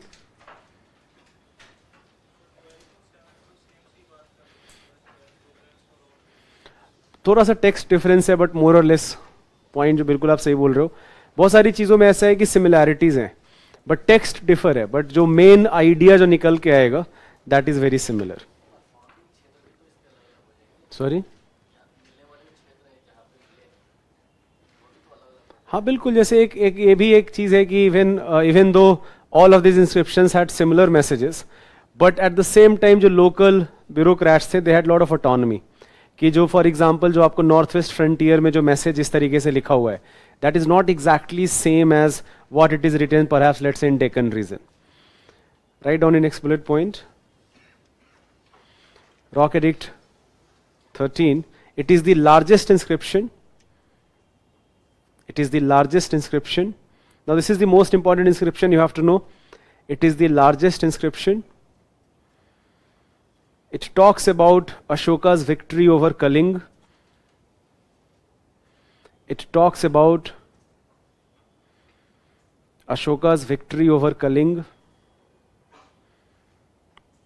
and mentions high number of casualties in the war and mentions, it talks about Ashoka's victory over Kaling and mentions high number of casualties in the war.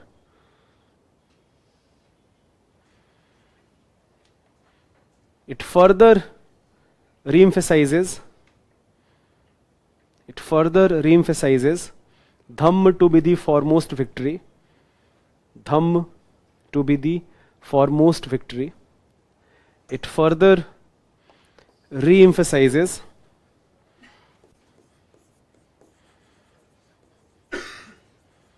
Dhamma to be foremost victory, most important victory. It mentions Dhamma Ghosh. It mentions Dhamma Ghosh over many kingdoms. It mentions Dhamma Ghosh over many kingdoms, such as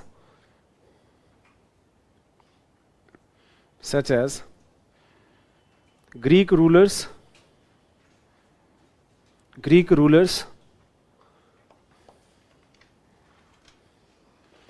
Ptolemy III of Egypt,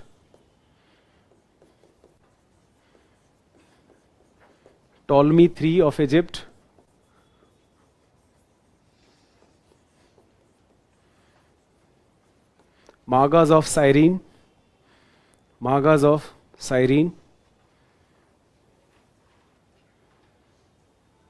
King of Macedonia,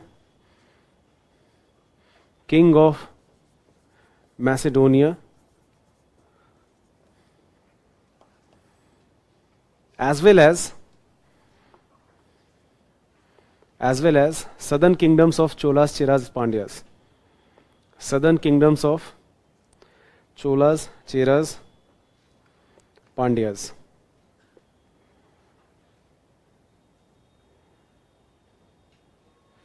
And last लिख लेना.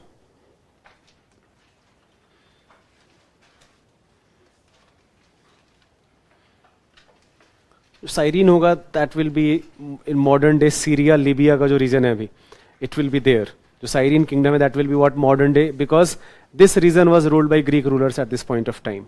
So this will be Magas, were one of the rulers, and Cyrene is this region around Syria and Libya, what modern Syria and Libya are. आप एक last बस लिख लेना, major rock edict 14. Major Rock Edict 14. It describes engraving of inscriptions in different part of the country. It describes engraving of inscription in different part of the country. Engraving of inscription in different part of the country.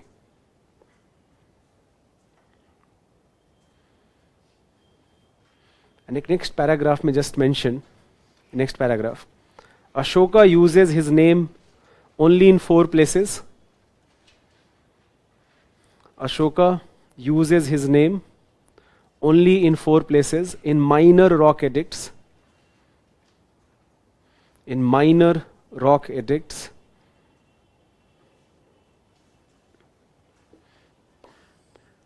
Minor rock edicts. Musky.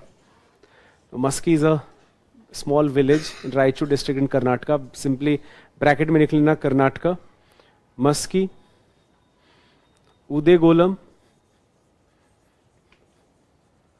This is also in Karnataka. Udegolam. Gujjar. This is in Madhya Pradesh. And Nittur.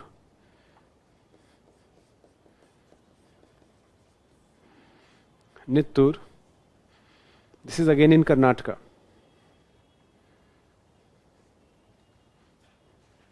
So apart from these 4, every inscription starts with "Thus spoke Devanam Piyadasi." Right? Everywhere it will be Devanam or Piyadasi. So every inscription will start "Thus spoke Devanam Piyadasi." And I told you in the last class itself that the identity of Devanam Piyadasi, it became clear from text from Sri Lanka. So this is about Mauryan Empire, a very very important topic for prelims as well as for mains examination. Mains में भी आप expect कर सकते हो. एक last heading बस देख लेना, decline of Mauryan empire. Decline of Mauryan empire.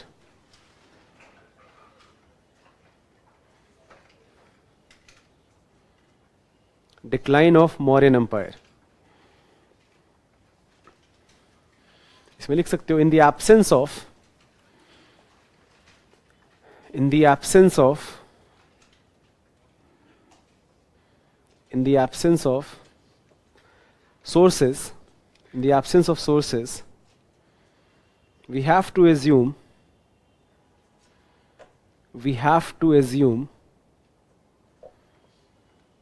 general reasons of the decline,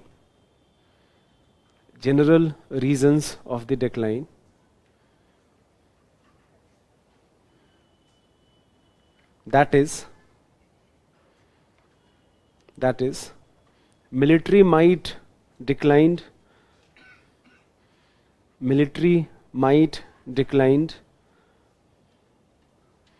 administrative infrastructure weakened,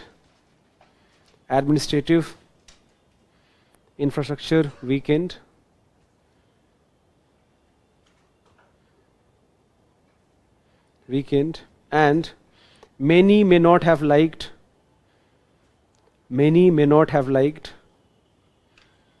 the ideological orientation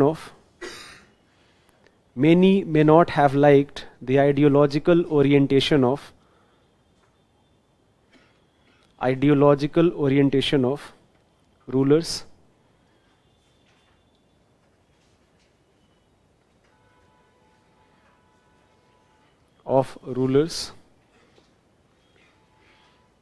ये तो हमने डिस्कस किया ही था. Last Mauryan rule Brihadratha, he was killed by Pushyamitra Shunga. ये डिस्कस किया था ना लास्ट क्लास में.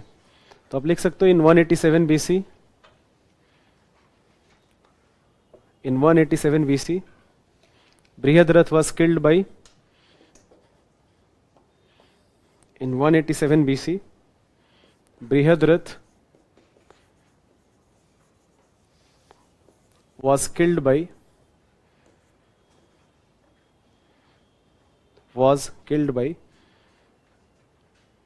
his Brahman commander,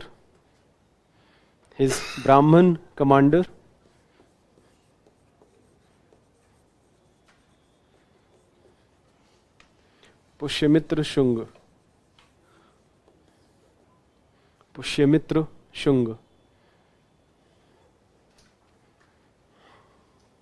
Commander, military commander, Pushyamitra Shunga. I have few questions here. In the administration for these positions, people were chosen according to the strict caste system only. I will not use that they were chosen strictly on caste system, but at the same time, I can also easily say that the top positions they definitely must have went to people of upper varnas. But just because people are from upper varnas, that did not mean that you automatically have higher status or higher position. It also depended on meritocracy. अर्थशास्त्र meritocracy बहुत important है अर्थशास्त्र में. That good officers का होना बहुत जरूरी है. Officers who are corrupt, officers who are lazy, such officers should be taken care of as early as possible. So that is a very important feature of Arthashastra. How we call one or two? So we call one or two based on the name itself. That जो पाली जब आप decipher करते हो, that you find these 14 major rock inscriptions because 14th talks about all of the earlier inscriptions, right? So this was a gradual process. Initially minor rock inscriptions, pillar inscriptions, and later major rock inscriptions, and they have been named in the inscription itself. Right? So that is how we call it major rock 1 or major rock 2 or major rock 3. Then there is a question, how much Hinduism was popular during Mauryan age? अब इसका कोई as such कोई वो तो है नहीं, unit तो है नहीं इसको measure करने का. But one thing which I told you in the last class itself, that we think of religion in modern times as a very very important part of our identity. In fact, a very integral part of our identity. We also, because medieval period, not just in India but across the world, you find that religion played a very important role in political development. right? So जो ruling जो class है, ruling class religion played a very important role in political development. But at this juncture in ancient India, especially if I'm talking about Mauryan period, for that matter even during Gupta period, even though ruling class had a religion, many religions were respected, not just tolerated, but they were respected. जैसे Ashoka talks about giving patronage to Brahmins, Ashoka talks about giving patronage to Ajivikas, right?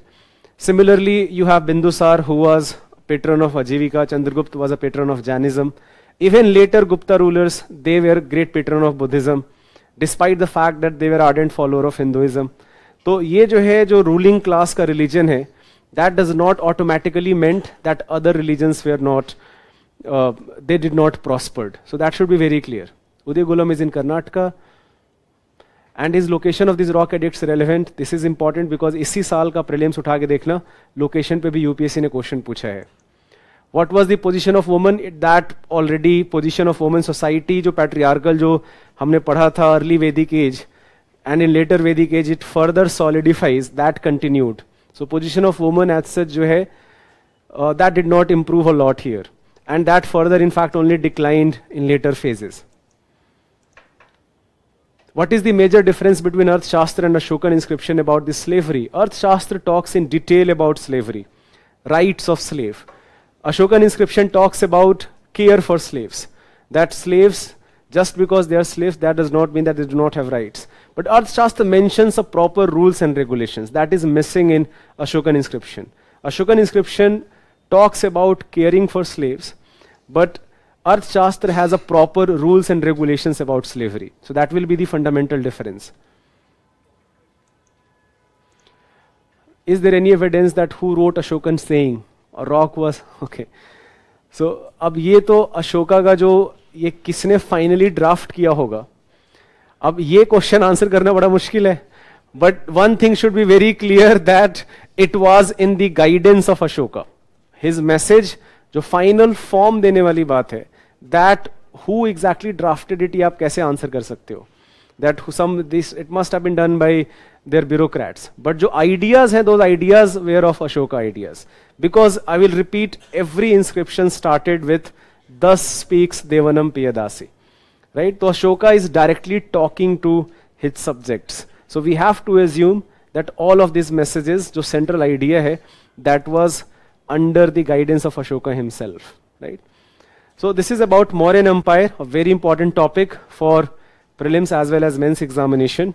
I will finish this discussion about Magad Empire because Magad Empire as such has not declined, even though the power is now only limited to northern part of India.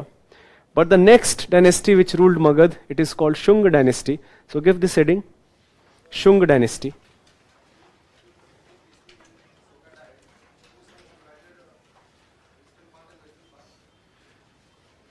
There are stories behind it. ये जो division of empire है, there are stories behind it. इसका कितना basis है, frankly, कुछ जो Buddhist text हैं, they talk about division of empire.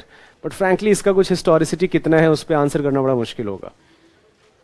Sorry? Feudalism is not the reason of decline of Mauryan Empire. Feudalism as an element in society emerges during Gupta period, further becomes very powerful during Harshvardhana period. We'll talk about feudalism later.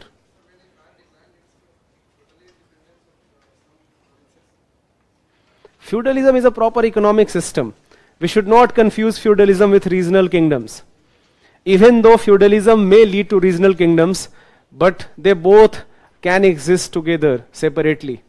Right? So feudalism as an element of society, I will talk about that during Gupta period. जब हम गुप्ता का decline पढ़ते हैं, forget Gupta decline. Gupta में तो चलो फिर भी थोड़े से evidence मिलते हैं. But जो later Guptas हैं, there you find evidences of feudalism. Okay? Anyways, give this heading, Shung Empire or Shung dynasty.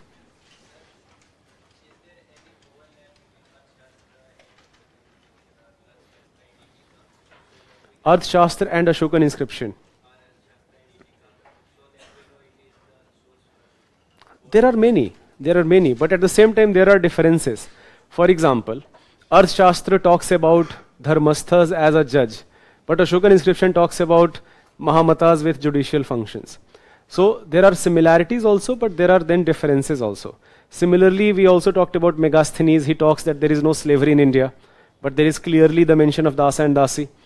So there are differences, but there are overlaps also. For example, one of the overlap which I told you in the last class, that both Arthashastra and Megasthenes write that king has to be protected by female bodyguards. Right? So there are similarities, differences, and वो historians का फिर job होगा कि वो फिर बाकी के sources को use करके overall society कैसा था imagine करके then come up to a certain conclusion. So whatever we have discussed, this is the most accepted theory regarding Mauryan administration. Okay. Anyways, give this heading Shunga dynasty.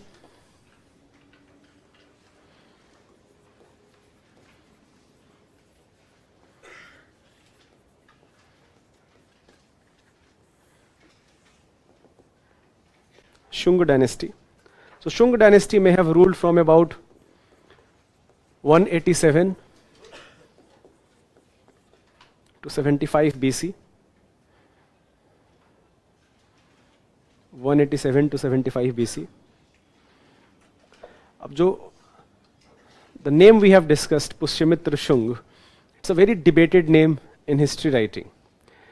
जैसे I told you in the very first class itself that historians have their own biases, right? Historians also they also have their own political ideology, and depending upon their political ideology, they are going to look at a particular phenomena. And they are going to find, तो दो चीज़ें होती हैं history में. पहले तो आपको ये करना पड़ता है कि what has happened and then why has it happened. तो सबसे पहले तो ये हमको same page पे आना पड़ेगा that we are clear about what has happened. Only then we can talk about why has it happened. So in ancient history, this is a very difficult thing to do. What has happened, that is also very difficult. Forget the why question. जैसे Mauryan Empire का जो why वाला part है, why Mauryan Empire declines, it's a very difficult question to answer because frankly we do not have enough sources here.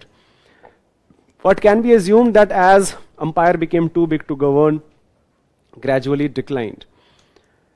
So why Pushyamitra Shung is such a debatable character? Because some historians have used that Pushyamitra Shung became destroyer of Buddhism in India, that he destroyed many stupas and he is responsible for killing of many Buddhist monks. And it has been, just for example, D.N. Jha is a very famous historian, he writes this in his book.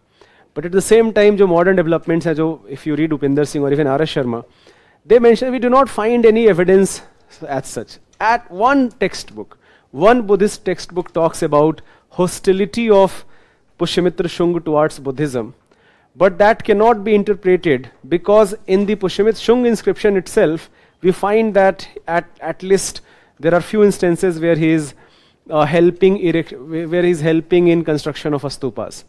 That even though he is a Brahmin, but he is also patron of Buddhism. So that is why he is a very debatable character.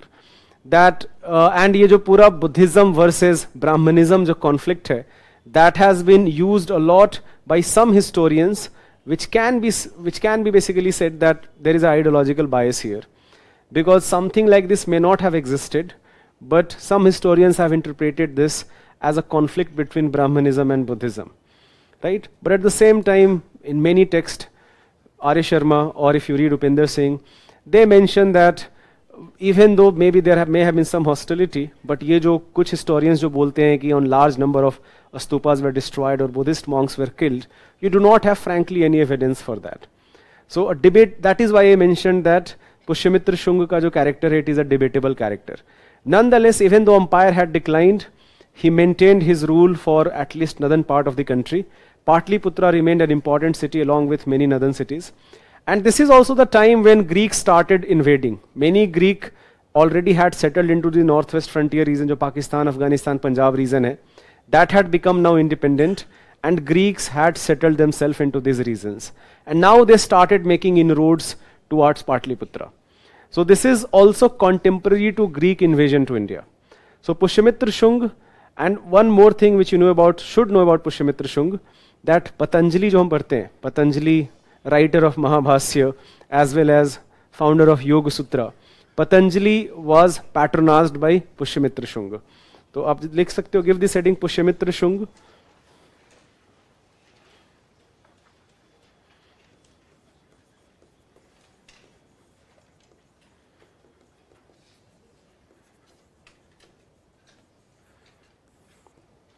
Pushyamitra Shung, अब bracket में लिख लेना.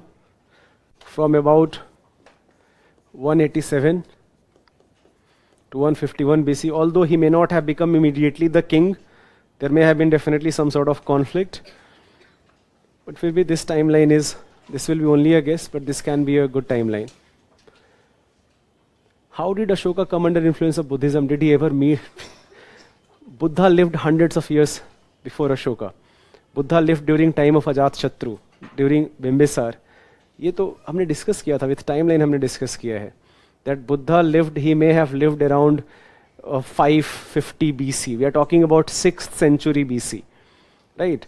And Ashoka का जो coronation है, that occurs in 268 BC. So there is a gap of hundreds of years. So Ashoka was not influenced by Buddha himself, but he was influenced by Buddha teaching, because Buddhism was very prosperous. Buddhism, जो बुद्ध के ideas थे, they were very popular at this point of time. Upagupta, one of the disciples of Buddha, Upagupta, he was instrumental in Ashoka's learning, Ashoka's inclination towards Buddhism. Right down here, Pushyamitra Shung founded Shung dynasty.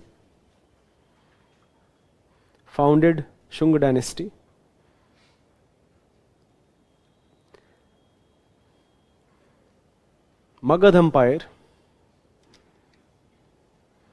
Empire was now limited to northern territories.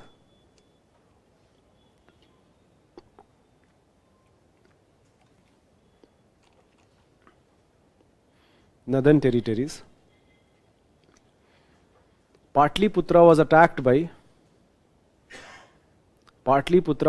by two Greek kings,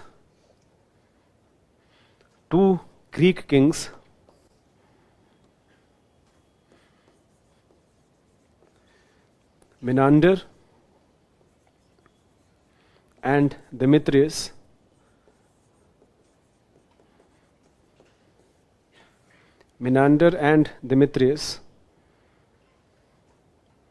Pushyamitra was able to thwart these attacks.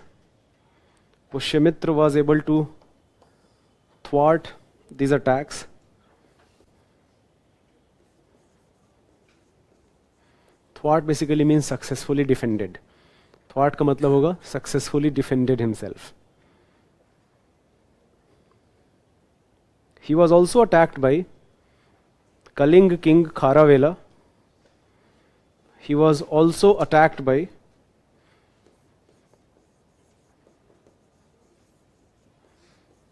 Kaling king. So Kaling again had become independent now. Kaling, which was occupied by Ashoka, now it is an independent kingdom. And I told you in the last class about Hathi Gumfa inscription, where this inscription mentions that Kaling at one point of time during Nand Empire, it was part of Magad, but then it became independent. So ये जो हाथी Gumpha inscription है, that is inscription of a king called Kharavela from Chedi dynasty.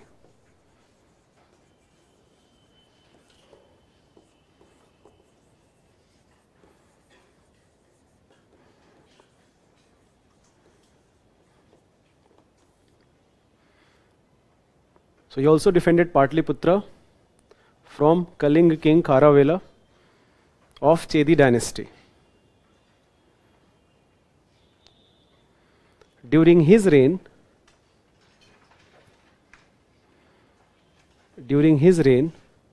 Sanchi Stupa was renovated.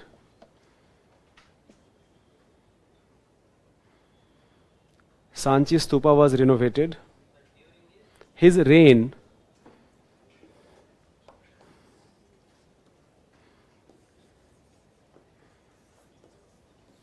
during his reign, Sanchi Stupa was renovated. However, a Buddhist text, Divyavadana,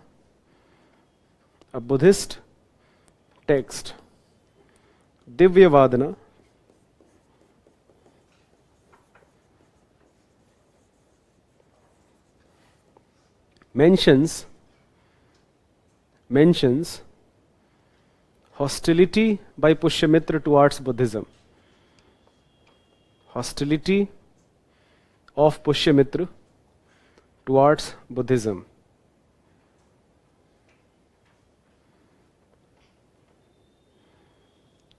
Towards Buddhism. Pushyamitra patronized Sanskrit grammarian Patanjali. Pushyamitra patronized Sanskrit grammarian Patanjali, who is known for his work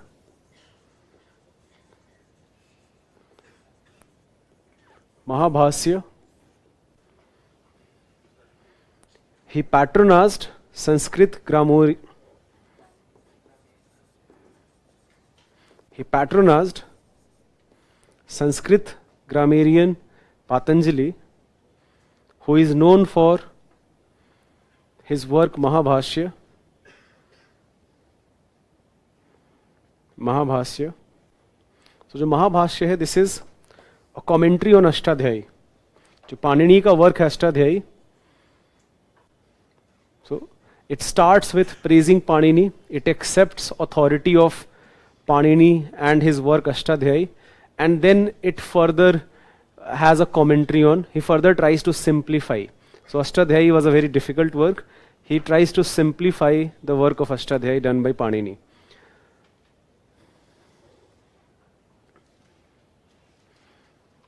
His son Agnimitra became the next ruler. His son Agnimitra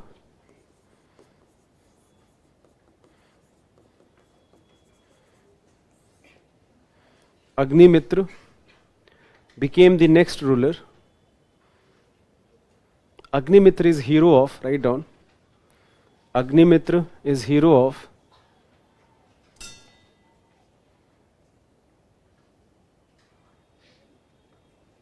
Agnimitra is hero of a play written by Kalidas.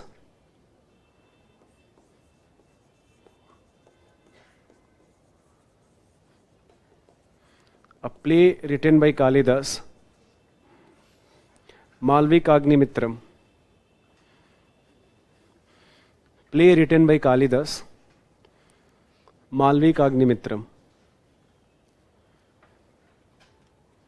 So Malvika basically is a courtesan, a court dancer, and Agnimitra falls in love with Malvika, and this love story is the main plot of this play, Malvikaagnimitram. Write down the next bullet point.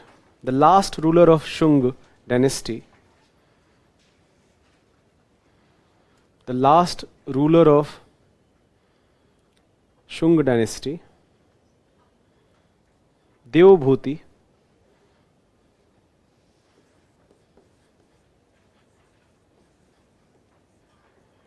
the last ruler of Shunga dynasty, Devbhuti, was killed by his minister,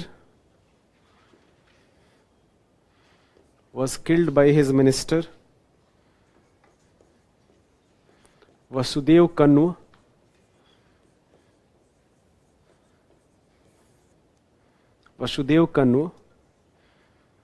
who founded Kanva dynasty. Vasudev Kanva, N. Vasudev Kanva, who founded Kanva dynasty. But this dynasty did not rule for long. This dynasty did not rule for long.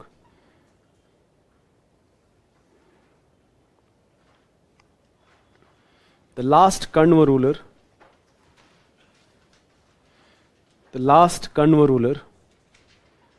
was defeated and killed by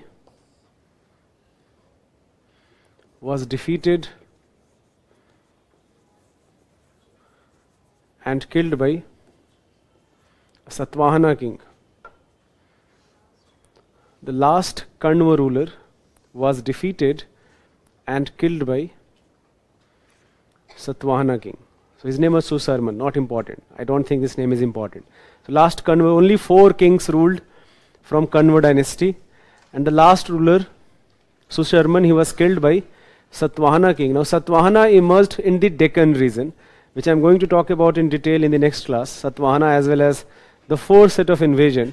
But this basically concludes our discussion about Magad Empire. We started our discussion of Mahajanpad, that you had 16 class khatam nahi hui abhi. Wait. Mahajanpad period.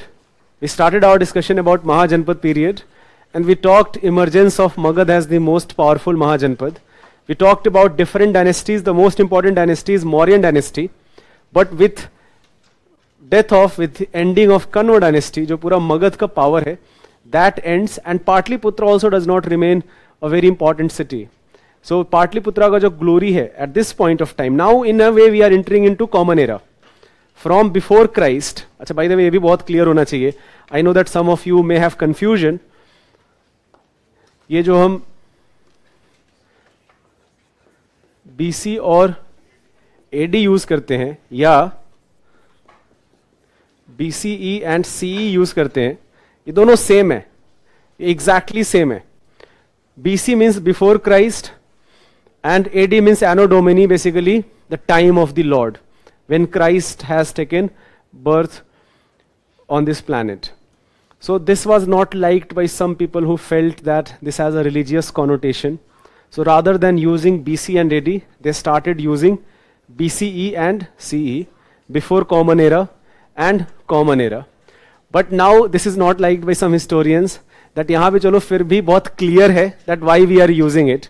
यहाँ पे अब you actually have to know that we are using it because of birth of Christ. So what you wanted to reduce the religious significance, now that has actually increased. Right? So anyways, do not bother about that. I am going to use BC and AD.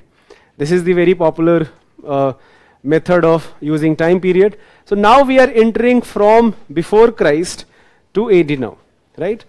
So अभी तक हमने Indus Valley Civilization जो 2600 BC से शुरू किया था, we have traced the history of almost 2500 years. Some aspects still we have to discuss. The invasion by Greeks, Shakas, Parthians, Kushans, emergence of Satvahanas, and as well as Sangam age from the region of Tamil Nadu, Kerala, southern Karnataka and southern Andhra Pradesh. So all of that we are going to discuss in the next classes. I will see you guys in the next class. Our main topic will be 4 set of invasions and Satvahana kingdom.